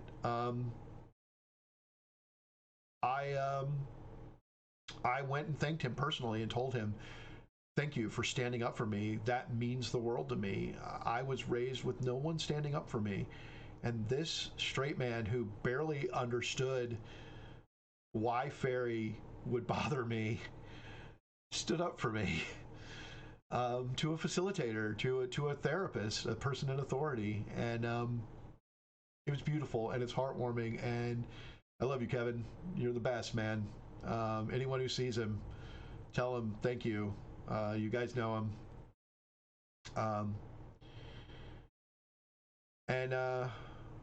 Yeah, so I was met, a lot of the healing happened around the tables at night and in the afternoons, with us sitting and talking about what had come out in group, talking to each other, giving each other advice, or just simply sitting and listening to each other. I can't imagine. I constantly said, I really appreciate that Shatterproof went through all the trouble of hiring all these incredibly good actors to pretend to be real people, so that I had exactly every personality type I needed to heal and have the best experience I could, because this couldn't possibly be random. Every person there was instrumental in my recovery. Every single person, every tech, every cleaning lady, every person that sat and talked to me at the table, every therapist. The difference community makes, and the difference someone looking at you, like someone just looked at me and said, I can relate. Just telling each other that, just listening to each other, like you guys are listening to me, which I really appreciate. It is healing. It's an amazing. This place also offers some of the most cutting edge technologies in America. They do a type of neurostimulation, direct neurostimulation, where they map your brain. They find out where your alpha waves, beta waves, theta waves, delta waves, and gamma ray waves are not working properly or overworking, and they stimulate you with electricity through these little electrodes. It feels kind of like a little buzz in your head. It's a neat feeling. It's very relaxing, and they do it for about, I think it's 30 or 45 minutes. I went through about 20 of them, and that is very healing. I'm waiting to get the results of my secondary map to show what happened to my brain after neuro. They offer ketamine therapy. I cannot praise ketamine therapy enough.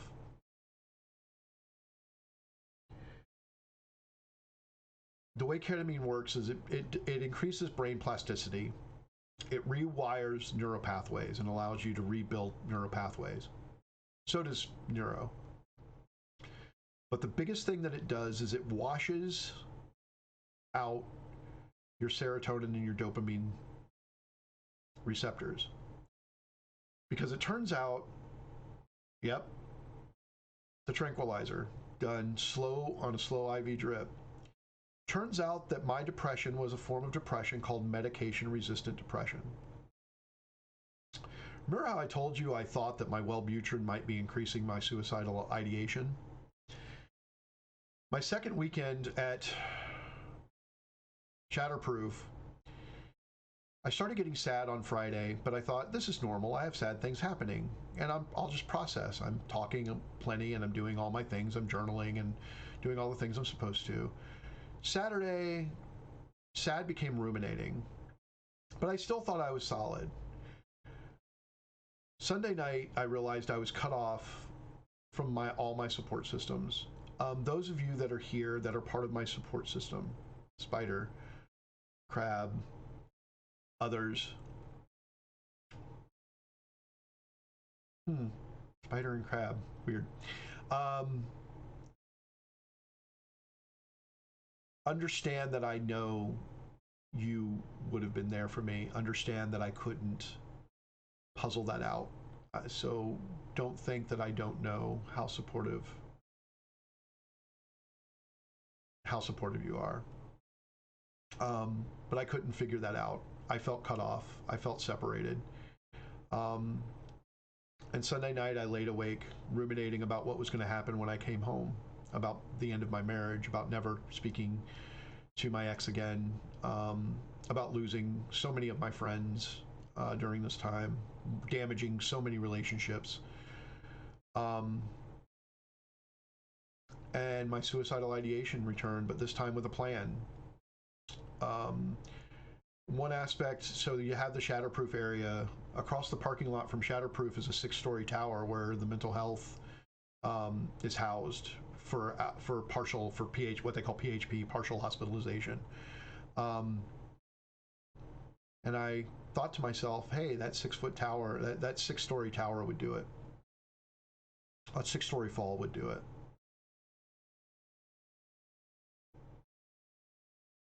And I laid there thinking about that all night. Didn't get much sleep. The next day was my second ketamine treatment, and I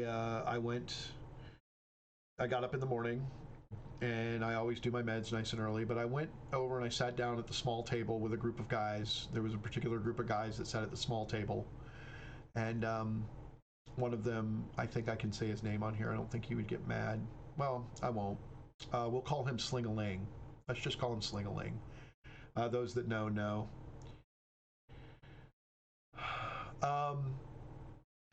We're sitting there, and he asked me how I slept, and I said, not good. And he said, why? I said, because I was thinking about how that 6-story tower would do the trick. And he goes, what trick? And I said, yeah, my suicidal ideation. And I said this very plainly, and the way I'm going to say it right now.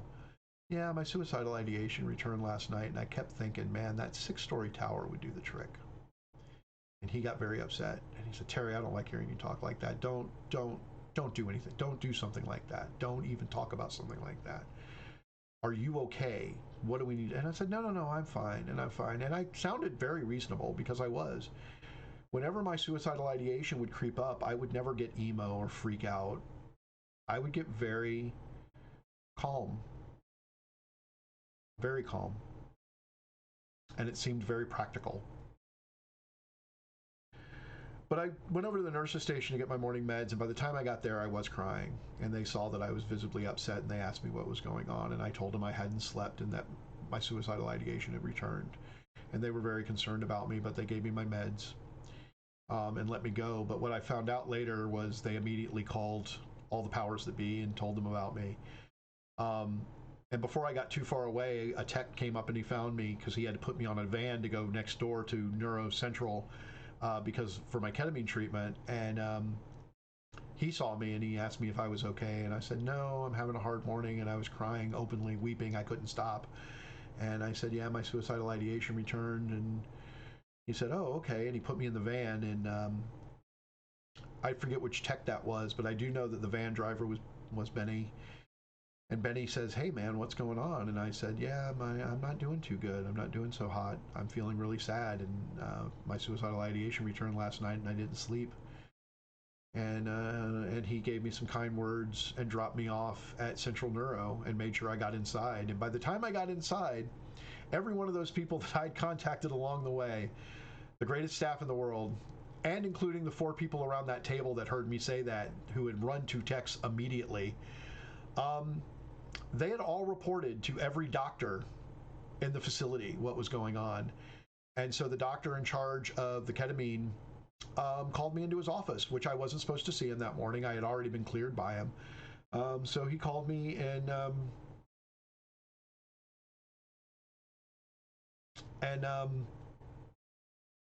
yeah, he asked me what was going on, and I spilled my beans. I told him very practically and very calmly that yes, I stayed up ruminating all night, that I didn't see a happy ending for me when I went home. Even if this therapy did work, I couldn't imagine fixing everything. And I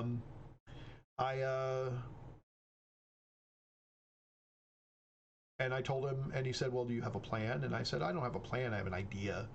Trying to justify, trying to downplay it a little bit. And he goes, okay, what's your idea? Heavy air quotes and an eye roll there. And I said, well, I think that 6-foot tower, that 6-story tower, I think that would do the trick. He's like, okay. He goes, well, I tell you what, we're going to go ahead and do your ketamine because this is what ketamine's for. And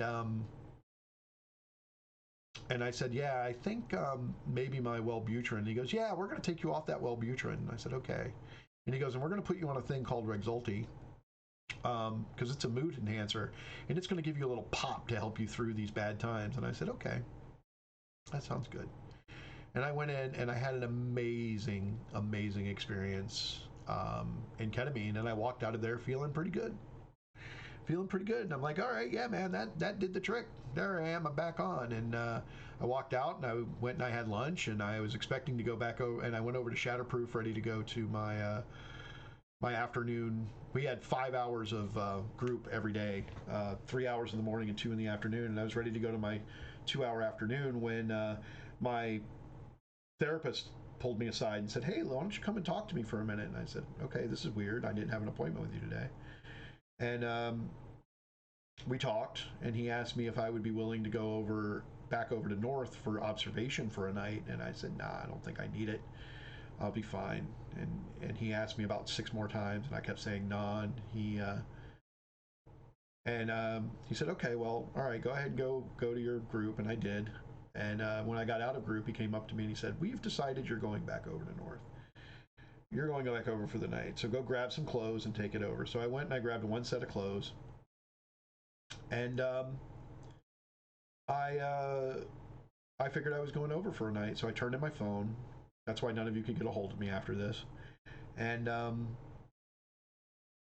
went over for a night. Well, a night turned into the rest of my stay. I was over in that facility for the probably 50 of my 57 days. And I got introduced, after 3 days, I was introduced into a hybrid program where I drove back and forth every day. At breakfast, I would get on a van and I would go over to Shatterproof and I would do my 2 groups, and then at dinner time I would come back at night. And this was very challenging. I missed my Shatterproof people. I felt very othered. I felt very alone in the beginning. And I had my 3rd ketamine, and I still felt alone and frustrated that I didn't get my phone. And I kept asking if I could figure out, like, can I have my phone when I'm over at Shatterproof? And they kept, well, we'll talk to people. We'll see about that, but not right now. And my Shatterproof family, the family that was over there, my therapist told me ask about me every day. Everyone asked about me every day. And it was very touching. And when I finally did get over after 3 days in North and finally did get back, I got met with hugs and cheers and love. And I needed it. And for a while, there was a debate whether I was going to be able to come back. Eventually, the answer was a hard no. I was staying over in North for the rest of my stay. And the hard no on my phone eventually came too. But the people at Shatterproof, every day when I was there, that family let me know that I was still just as much a part of Shatterproof as anybody. And for a kid that got othered, for a kid that got left out all the time, for a kid that got separated from his family and was alone, you can imagine that was a nightmare for me, not being the one member of Shatterproof that had screwed up so bad I didn't get to go to Shatterproof anymore. It bugged me for a week or two. Then I got my 4th ketamine. And my whole life changed. 2 days after my 4th ketamine, I woke up in the morning and what I realized was I felt no depression and no anxiety.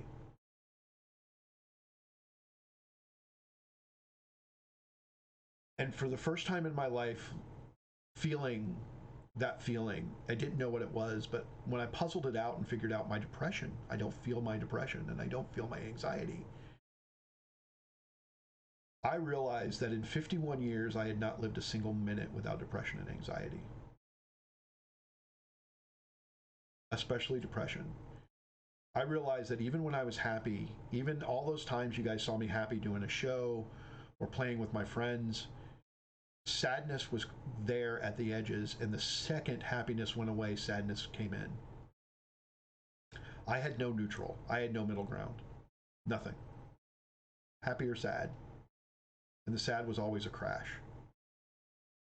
And it made me feel that no one wanted me around unless I could provide value. And I woke up feeling not happy, not sad, just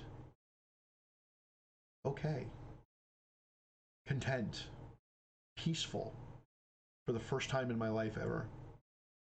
And I can't describe to you the feeling of losing that weight of depression that I've been dragging around like an anchor my entire life. I can't tell you what it feels like. And if you can't get into FHE, if you have major depression and you can't get into FHE, get in somewhere, find a therapist, get the right medications. There are outpatient ketamine treatments. There are outpatient neuro treatments. If you guys want any information on this, I will give you everything I have. I'm going to find local places that do these therapies. I am going to become a hub. I wish I had had the time to do this before this and put these links will be on my site. I will have the mental health link set up for all of this. Ketamine is not covered. The type of ketamine I got, which is IV ketamine, is not covered by insurance, by any insurance company at this time. Nasal ketamine is, but IV ketamine is not. I took 6 treatments at $500 a piece, so $3,000, which I was fortunate enough to have the money through a set of weird circumstances because the universe took care of me.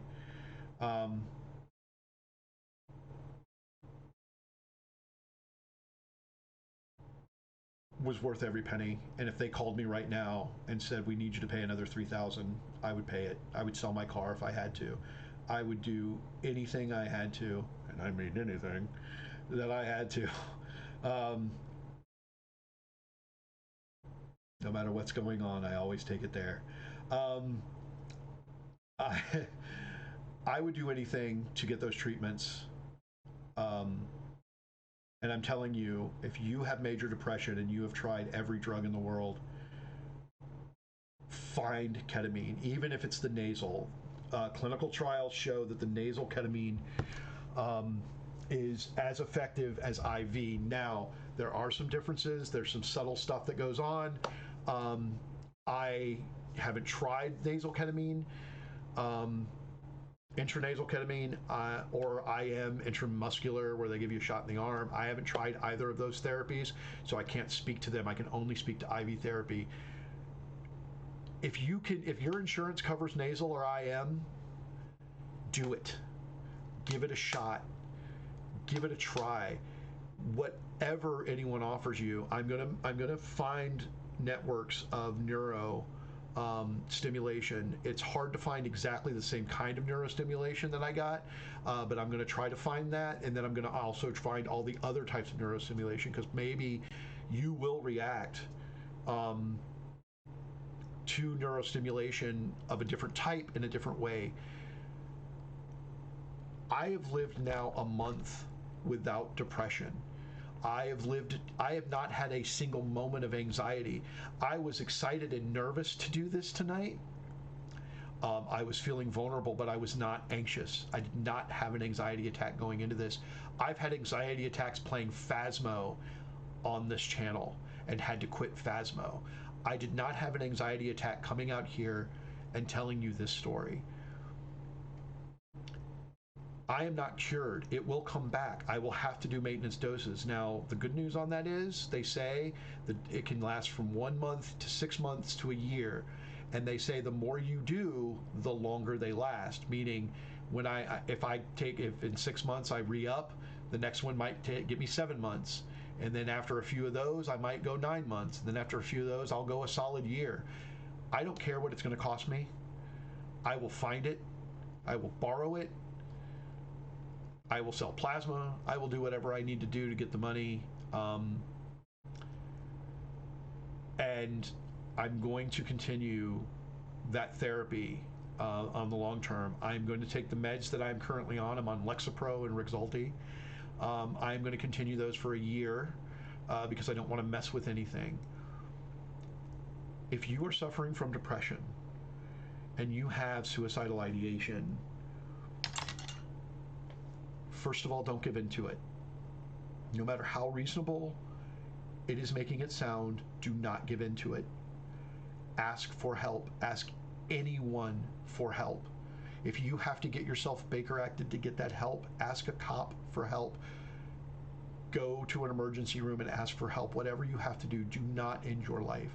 Call me. Call me. I will, Spider, go ahead and put my phone number in the chat. Write it down, call me, and I will talk you through it and get you the help you need as best I can.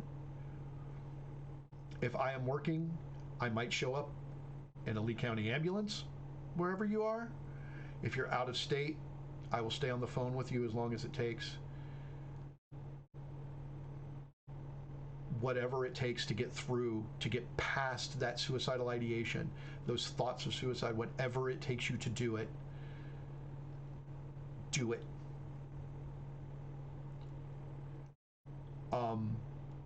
Whatever you have to do to hang on for one more day, and then start looking for help and self-advocate. I'm going to start doing a weekly stream on mental health. We are going to talk about various mental disorders and various symptoms, and we will talk about some obscure stuff, and we'll talk about very common stuff.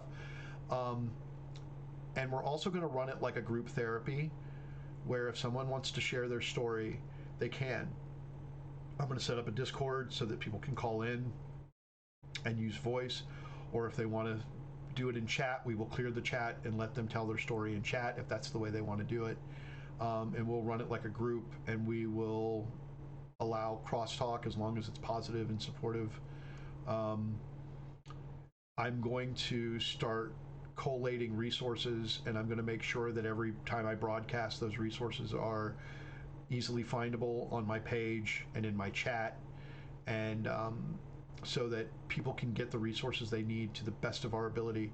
Mental health is a forgotten science often. It's very tricky, but the brain is an organ like any other, and it can be mapped, and it can be CT'd, it can be looked at, which is where mental health needs to go, and I'm going to advocate for that, and I'm going to do what I can to make that, to start working on trying to get that to be a part of common. When you go to see a psychiatrist for the first time, the first thing you should start with is a CT scan. There are differences in structures in the brain that can be seen, and you can diagnose the brain. When they did my brain mapping, they told me things about myself. They saw my depression. They saw my PTSD. They saw my I didn't tell them I was dyslexic. They showed me on the map that I have language processing issues. Not something I told them. They showed this stuff to me. These cutting edge technologies are out there. They are hard to access. This country is a fucking nightmare when it comes to this stuff. And yes, it is expensive. I'm going to start doing what I can and trying to set up a charity or scholarship to get people into FHE, to get people ketamine treatments. The first thing I want to do is set up a fund to pay for the ketamine for people that can't afford it. I can't tell you how heartbroken it was to listen to people tell me after my experience with ketamine, and they would ask me about it and I would tell them, and they would tell me that they couldn't afford it. It broke my heart. They are sitting in a building less than, in some cases, less than a couple 100 feet from relief from their lifelong depression and PTSD. And the only barrier they had was money. And it broke my heart. And I'm going to do,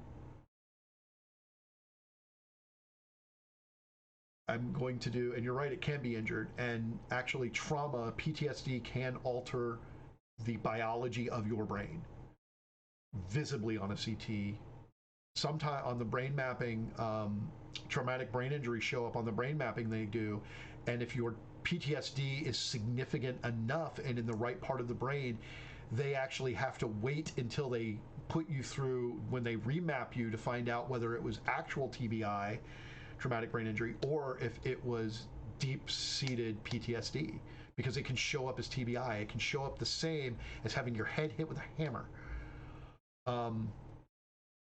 It's very real stuff, and I want this to get out there. I want people to know about this. I have been studying psychology for years.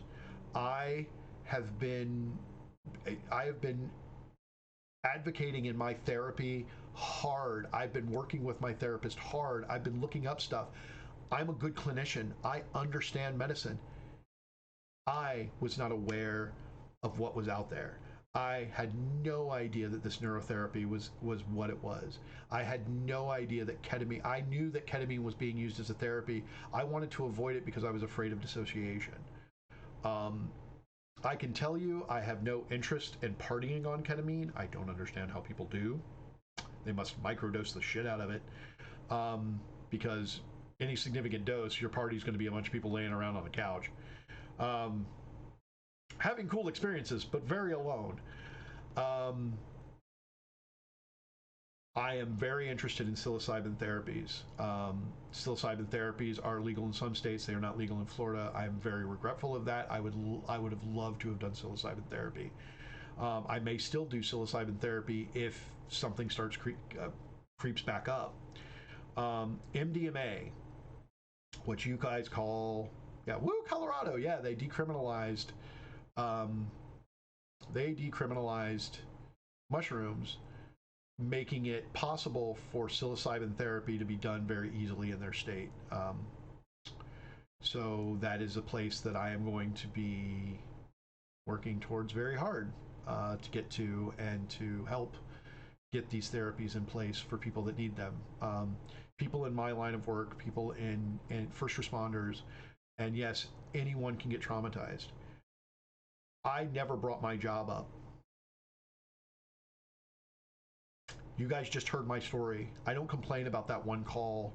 I have tragic calls. I have things that I remember. I've been able to process them and put them away.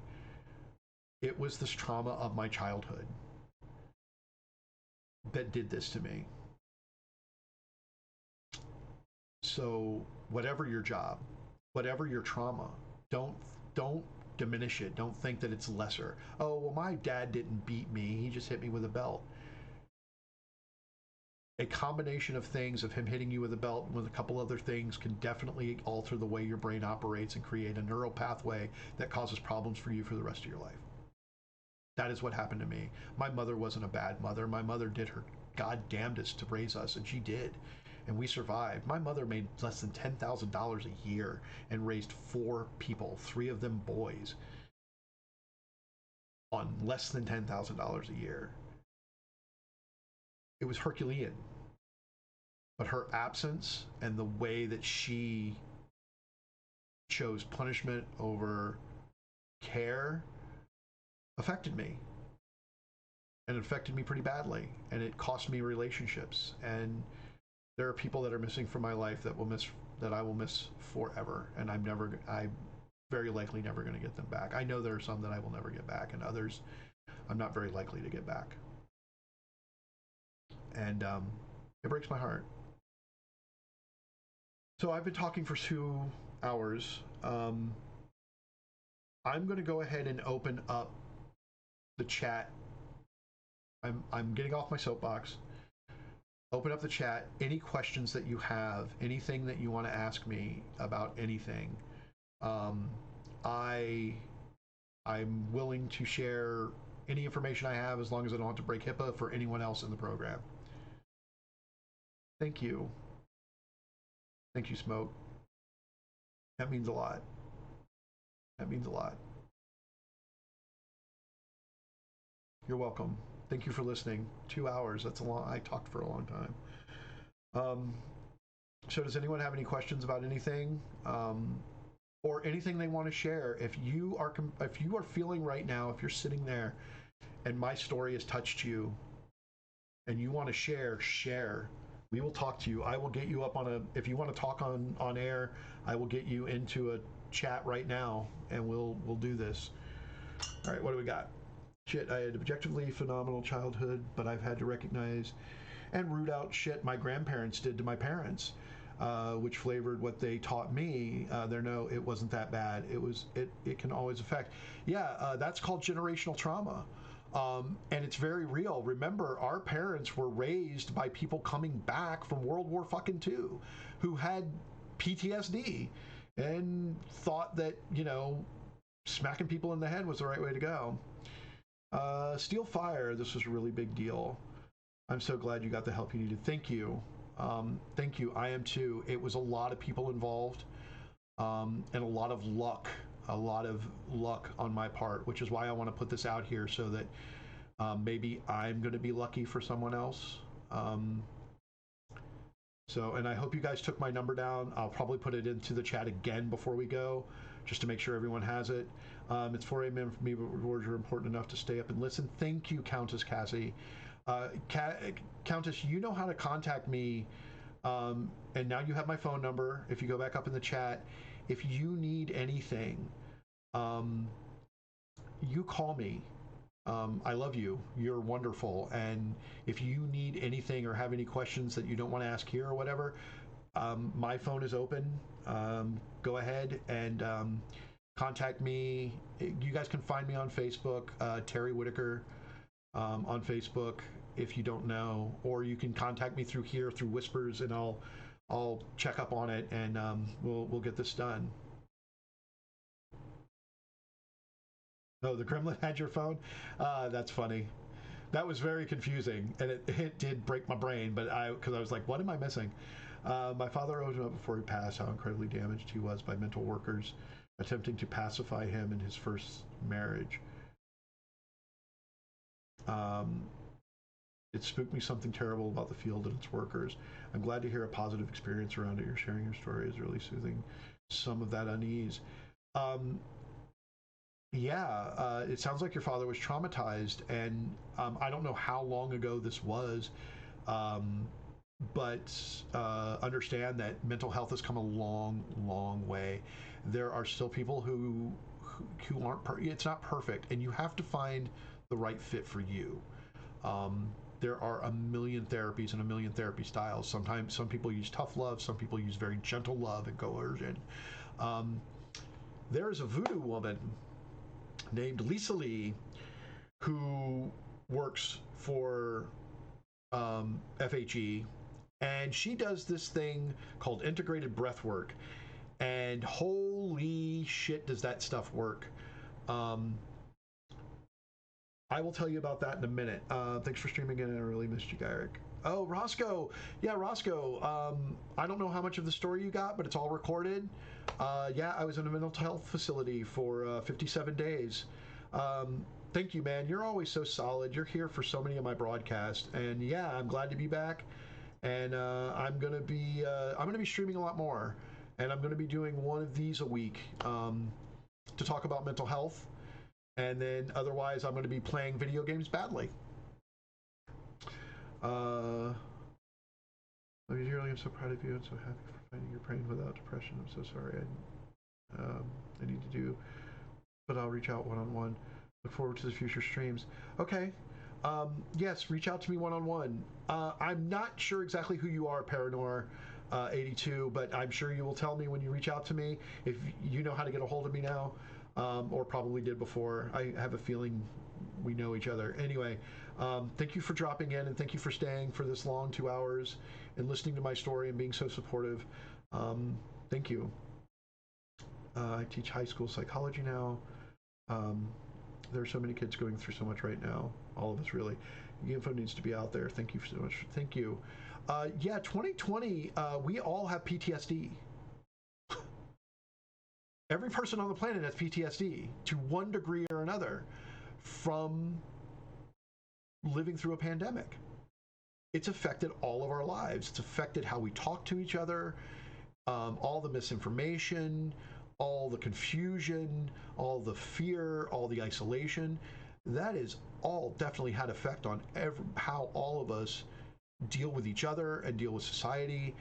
Wearing mask, not wearing mask, all that stuff. Like, yeah, we definitely need to be prepared for what it did to the 12 and 13 and 14 and 15-year-olds, and how they're going to deal with the trauma of whatever their parents taught them, either way, whether to be terrified of it or whether that it was a hoax or whether you don't vax or you do vax or whatever. Like, the opinions became so strong, even the opinions I agree with became so strong and so lopsided that I didn't like the way they sounded anymore.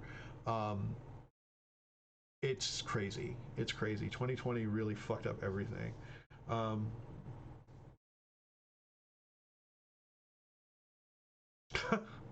Ian Fish. Yeah, you're a little late, but that's okay. We're getting to the question and answer portion, so kids are affected by the system. That's a whole stream. That's a whole stream right there. It is. We could definitely talk about that.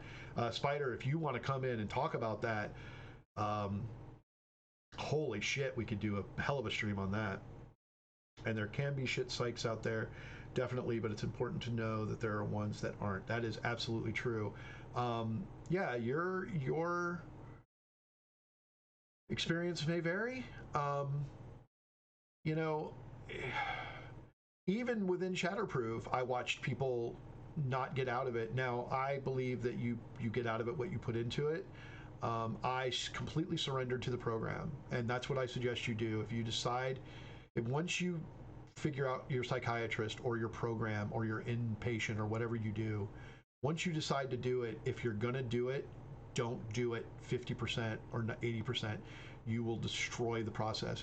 You have to. If they tell you to take your shoes off and put them on the other foot, you fucking do it. And you don't, I mean, you might ask why, and if they don't have an answer for you, or they tell you that they're not going to tell you why, they just need you to do it, just do it. Just do it.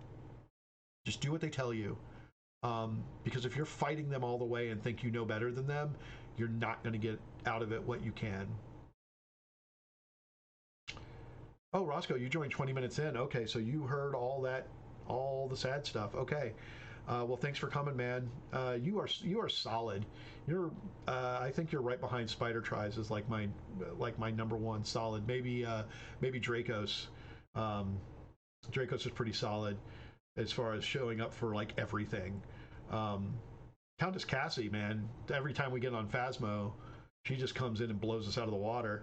I want to say I've always felt safe and comfortable playing with you and Spider, and I did notice you weren't there, but it's the internet and lives are complicated and people disappear for a while sometimes longer.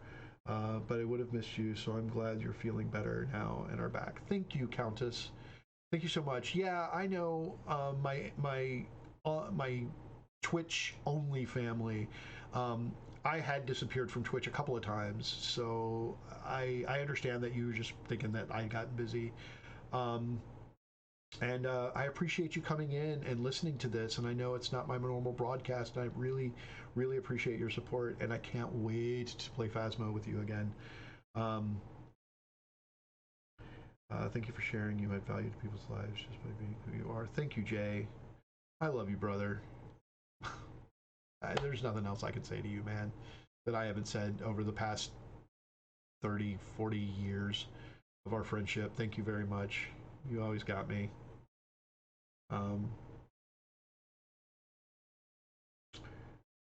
Teaching in person during that definitely shortened my lifespan. Yeah, that was very traumatic for you guys.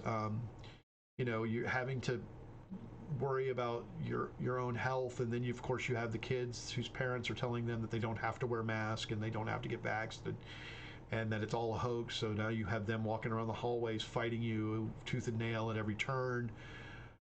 I can't even imagine. I mean, I was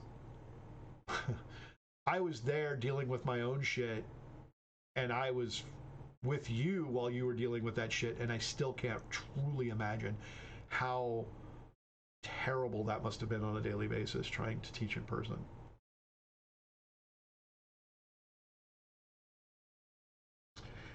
Yeah, I in 2013 I went through intense therapy, couples therapy with my wife Teresa, because she almost left me in 2013 because my anger had gotten so bad from the complex PTSD of my job and not handling that well. That we went through really intense therapy, and I really thought I was good after that. I really thought I was good. I thought I had gotten it all out. I got a lot smarter. I started studying psychology and therapy types, and I started studying communication, and getting in touch with my feelings and all of those things. But man, I couldn't crack that rock. I couldn't crack that rock of depression.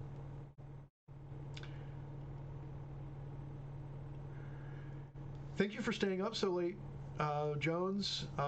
Wade Jones, or to Jones, Awa to Jones. Anyway, thanks for staying up, and good luck getting up at 5. It's like 10 o'clock. Good luck. Thank you for staying. I'll see you next time. Yeah, the pandemic ruined my ability to interact with people. That was rough for a few months, learning how to interact with people again. Yeah. The touch starvation alone. Touch starvation is a very real thing. We are social creatures, and touch is so important to our mental health. And the touch starvation alone caused by being 6 foot apart affected all of our mental health. I mean, that can't be calculated, and it's going to be years. It's going to be literal years, because I mean, we're still not out of it. We're just barely getting out of the 45 era and getting out of COVID. But COVID numbers are going back up. Now it's going to become seasonal, and we're going to have to figure out how to live with that and how dangerous it's going to be. It's obviously viruses get less dangerous as they go. They get more dangerous and they peak. But a virus that kills its host too quickly and too efficiently does not survive. That is why viruses end up becoming endemic after pandemics. And we're heading into the endemic phase where COVID will just become a thing. But the problem is COVID does have neuroleptic effects that we still don't fully know. It can permanently damage the lungs of even young, healthy people. We don't know exactly what it does to the brain and the long-term effect of that. And it does turn your blood to gravy, and sometimes 20-year-olds have strokes from it. So get vaccinated, kids. It's proven to make a difference. Teaching at home was soul-sucking and lonely. Yeah. Yeah. Yeah, and look at the socialization your kids missed out on. There were no good options. That's true. I'm glad you sought help and are on a path of recovery. I love you very much, and I'm glad you're still here. I love you too.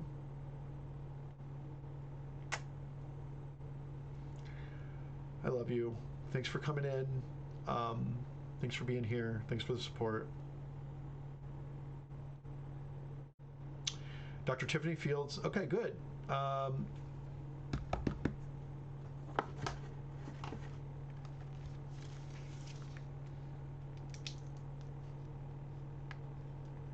Dr.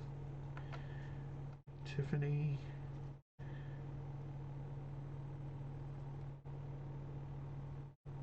Fields.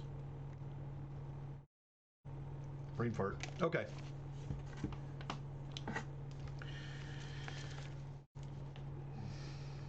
Touch. Or I won't know why I wrote that down. I'd Google it. Okay. Good night, my friend CZ. Z941 on Twitch. Good night. Thank you for the Dr. Tiffany Fields, and talk to you tomorrow. Add that to the resources. He and I did the same thing. Yeah. Thank you, Crab and Cheese. I'm going to talk to you after this, if you're still up. It's only like 8 o'clock where you are. But yeah, thank you very much. Thank you for being here. Thank all of you that showed up. And thank you for making this so, dare I say, easy.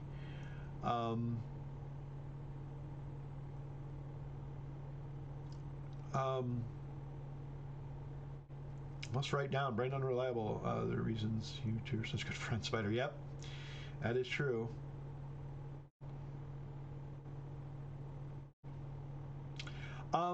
So let me tell you a little something about integrated breath work. I didn't get to this part of the story, but I want to tell you about integrated breath work.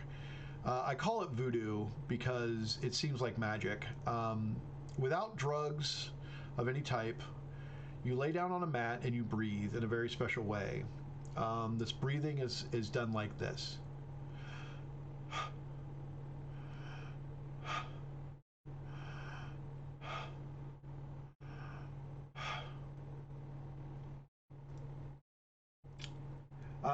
Thank you for coming by. And Skitter, oh, you're sick, permanently affected my constitution. Yeah, to stay up late. Thank you for sharing. Looking forward to seeing you soon. See you soon.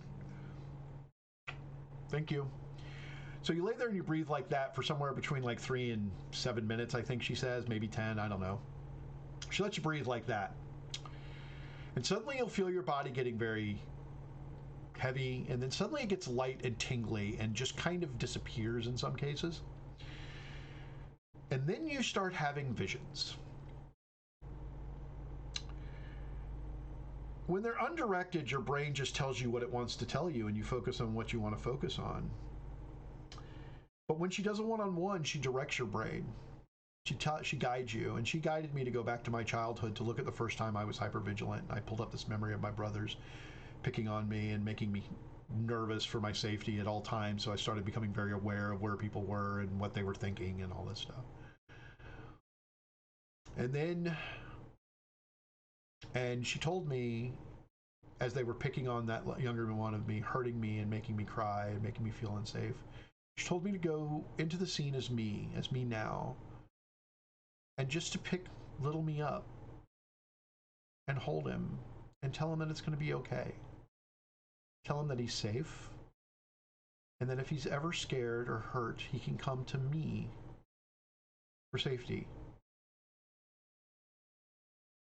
And I did, and I talked to little me.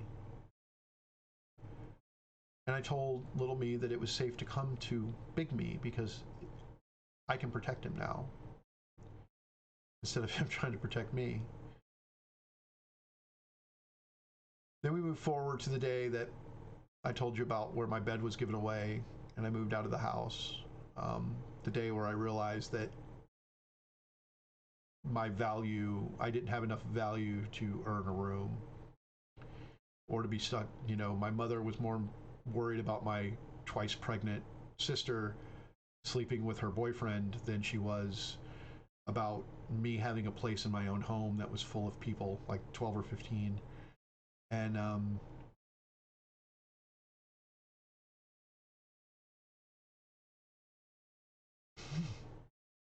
and and I left home and realized I wasn't missed for 6 weeks. And what that did to me and how that made me feel. And again, I went into that scene and I told that 16-year-old, it's going to be okay. You're going to make it out of this. And you're going to make up with your mom. And you're going to be a functioning adult. And it's going to be okay. And then I put myself...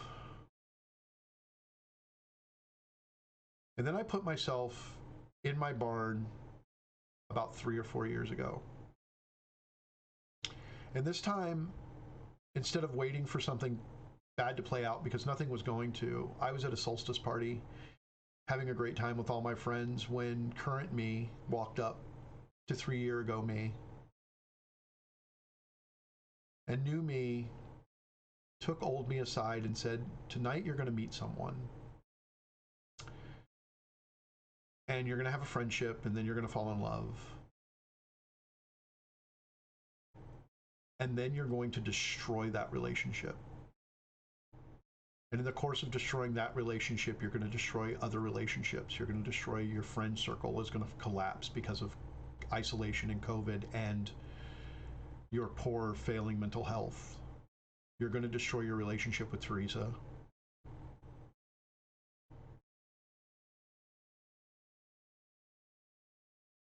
You're going to destroy your relationship with your friends. And you're going to destroy your relationship with this new person that you're going to meet tonight. And it's all going to end horribly, and there's nothing you can do about it. It's going to happen. But I'm here to tell you that it's going to be okay.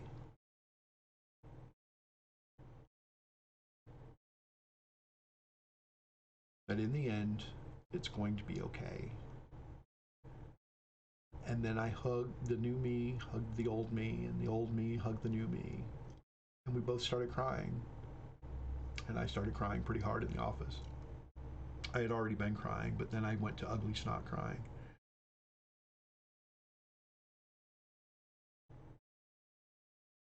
And I said something to myself that I've never been able to say.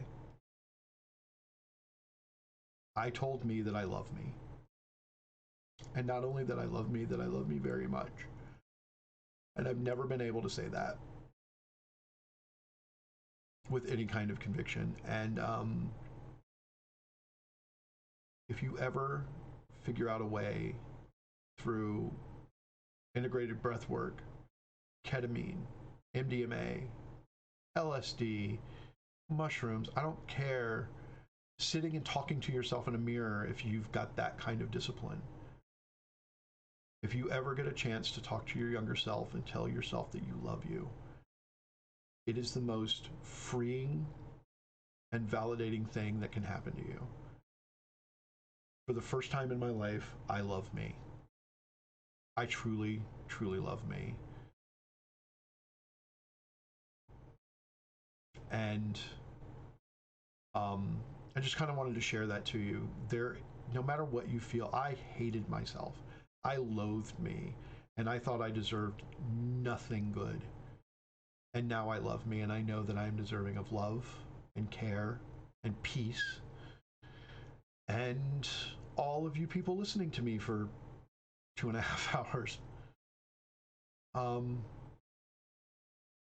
So yeah, whatever it takes to get in touch with your child and tell you that you love you, do it. Understand that you are worth it. You have value. You are lovable. You deserve love and peace. And forgive yourself for the things that you've done, because I did forgive myself for the hurt I've caused. I'm not excusing it. And I'm not saying that the people I hurt are obligated in any way to forgive me. I can go be better over there, but I had to forgive me because I have to live with me for the rest of my life. And if I can't forgive myself, then I'm going to do it again and again and again. And so figure out a way with a therapist, with whatever you have to do, to forgive yourself for the things that you've done and to be better, be the person you want to be. That's what we all want, to be good people. Be the person you want to be. Learn who that is and be that.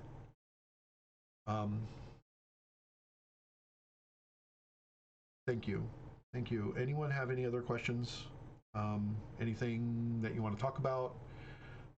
Floor is open, wide open to anyone who wants to talk.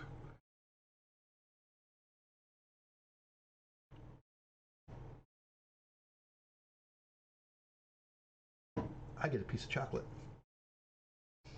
Oh, piece of candy.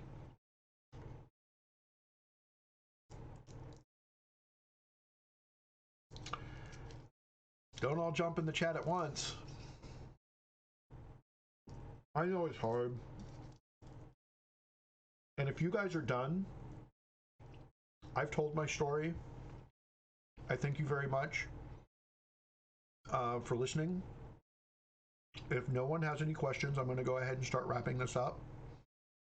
If someone pops up with a question, we will halt everything.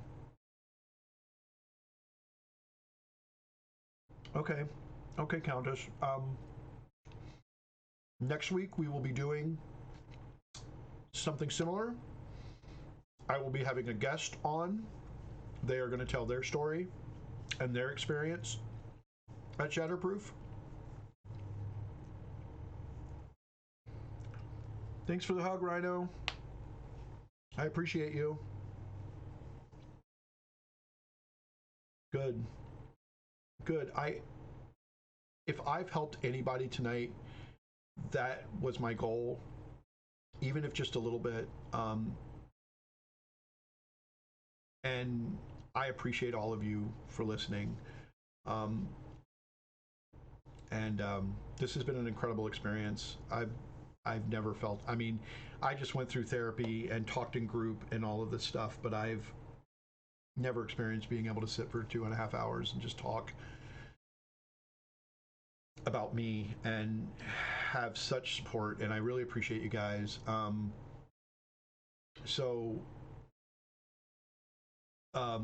Yeah, let me see if I can wrap this up in a bow.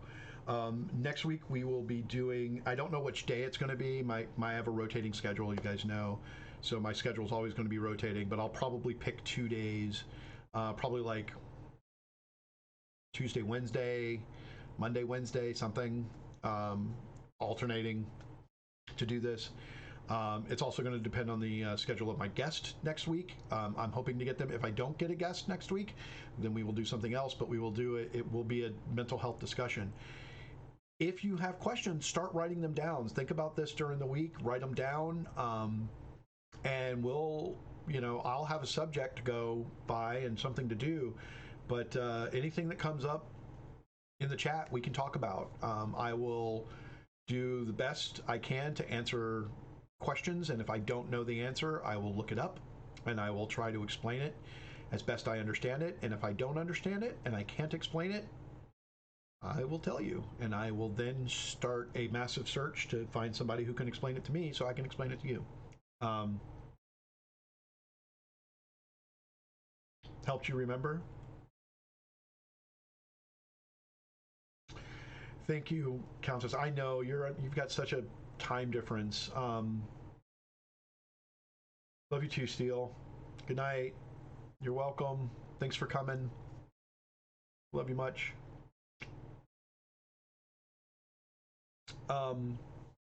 So, yeah, we're going to go ahead and wrap it up. I'm having a hard time figuring out how to end it because I didn't think this far ahead. But we will continue this until everyone in this country is healed of mental illness, because that is my goal. I am not a counselor. I must say that off the bat. I have no certifications other than what psychology I've studied on my own, but as far as any clinical citations, it's just what I've learned. I love you. I love you. I love you, crab and cheese wonton. I love crab and cheese wonton so much. It's my favorite. Much love, Roscoe. Back at you. Until we meet again, my brave friend. Thank you, Smoke Rings. I'll see you soon. Love you, Raptor.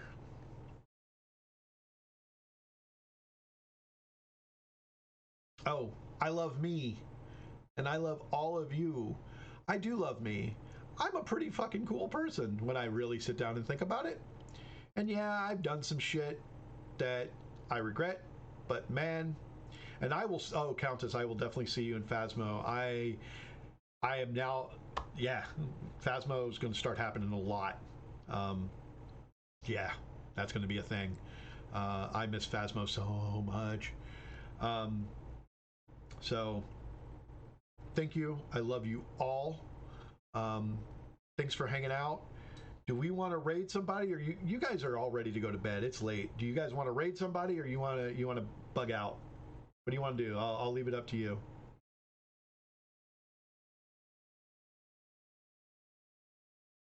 You're gonna go to bed. Thank you, Spider. Thank you for moderating. Thank you, chat, by the way, for that. Was maybe one of the most respectful chats I have ever seen. Okay, let's do a raid. Let's find a raid. Let's do something. All right.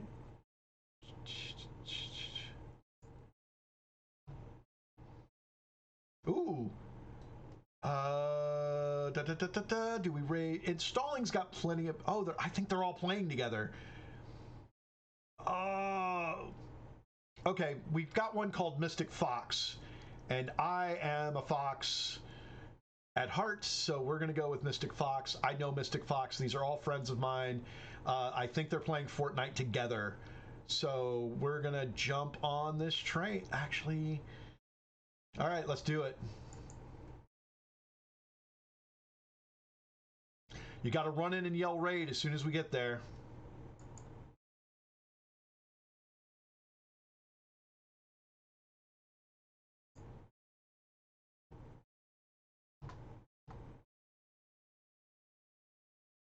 There we go. We have raided Mystic Fox. Let them know about it.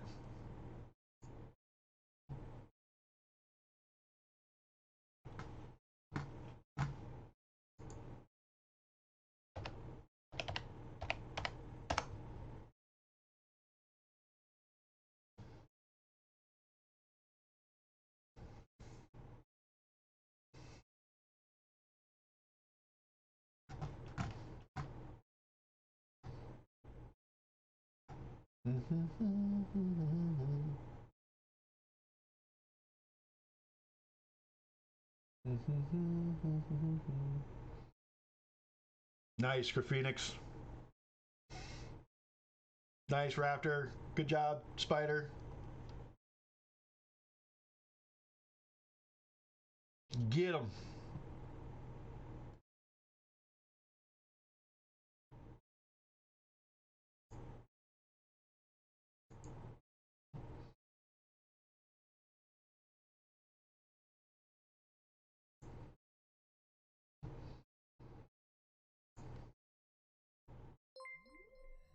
Thank you for following.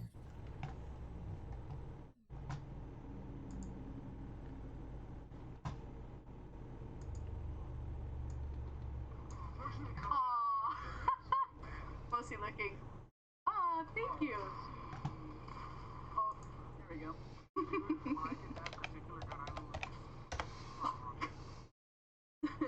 Sweet ball spider.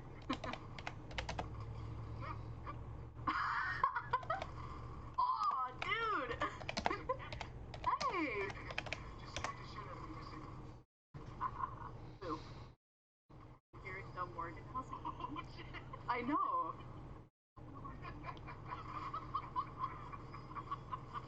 Hope you're well.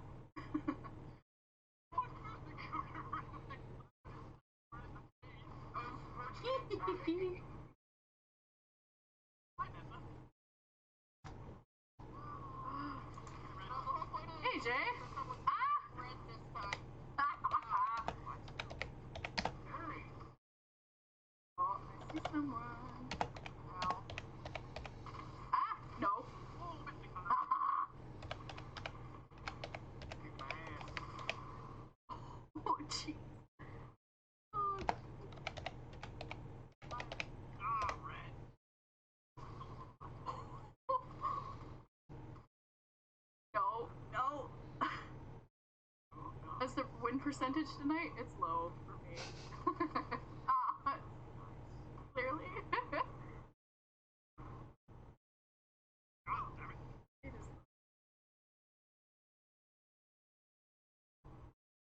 I don't care. Red wins, I just don't think you guys should go 3 matches in a row. Oh! Wow! So what game is this? It looks like one. Oh. What is this? Oh, thank God, it wasn't me. Dang it, Brett.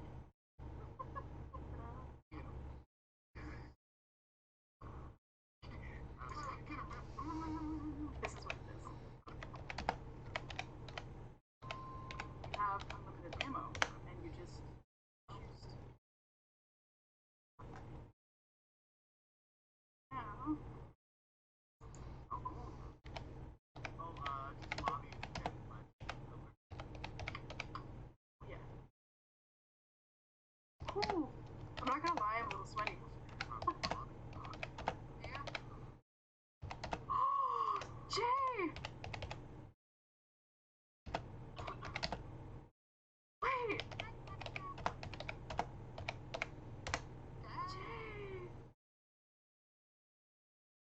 Oh my god, thank you! Oh, shit. Also, we have 2 Woos. What the heck is this? Oh my god! I wanted this skin so bad. I'll change, but oh my god, thank you. Only the real Woo.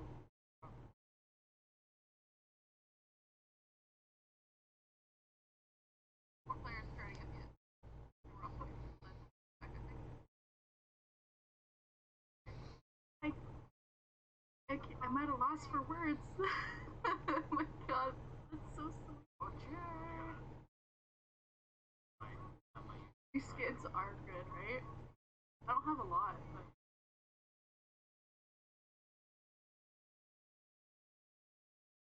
I'm gonna change it.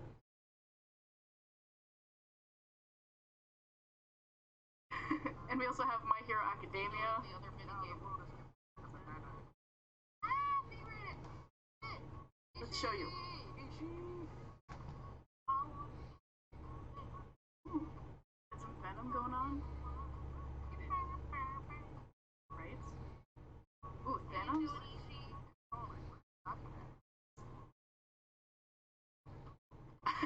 Spider. We're waiting for Legend to come back to lobby yet. There's a lot. Ooh, Daredevil? Back. Get that play, buddy.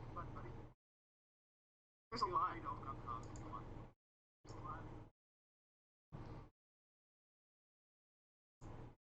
Still saying waiting for party members to game.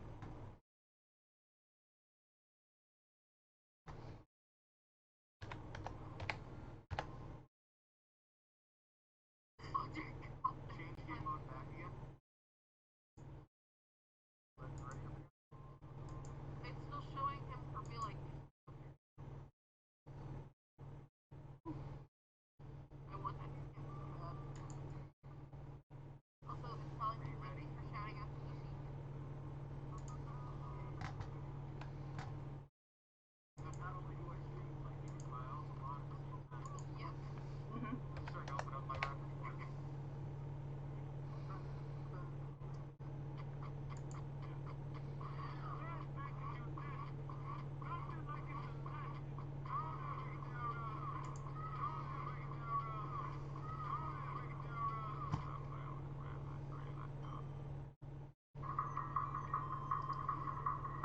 I'll be right back. Don't eat my pizza.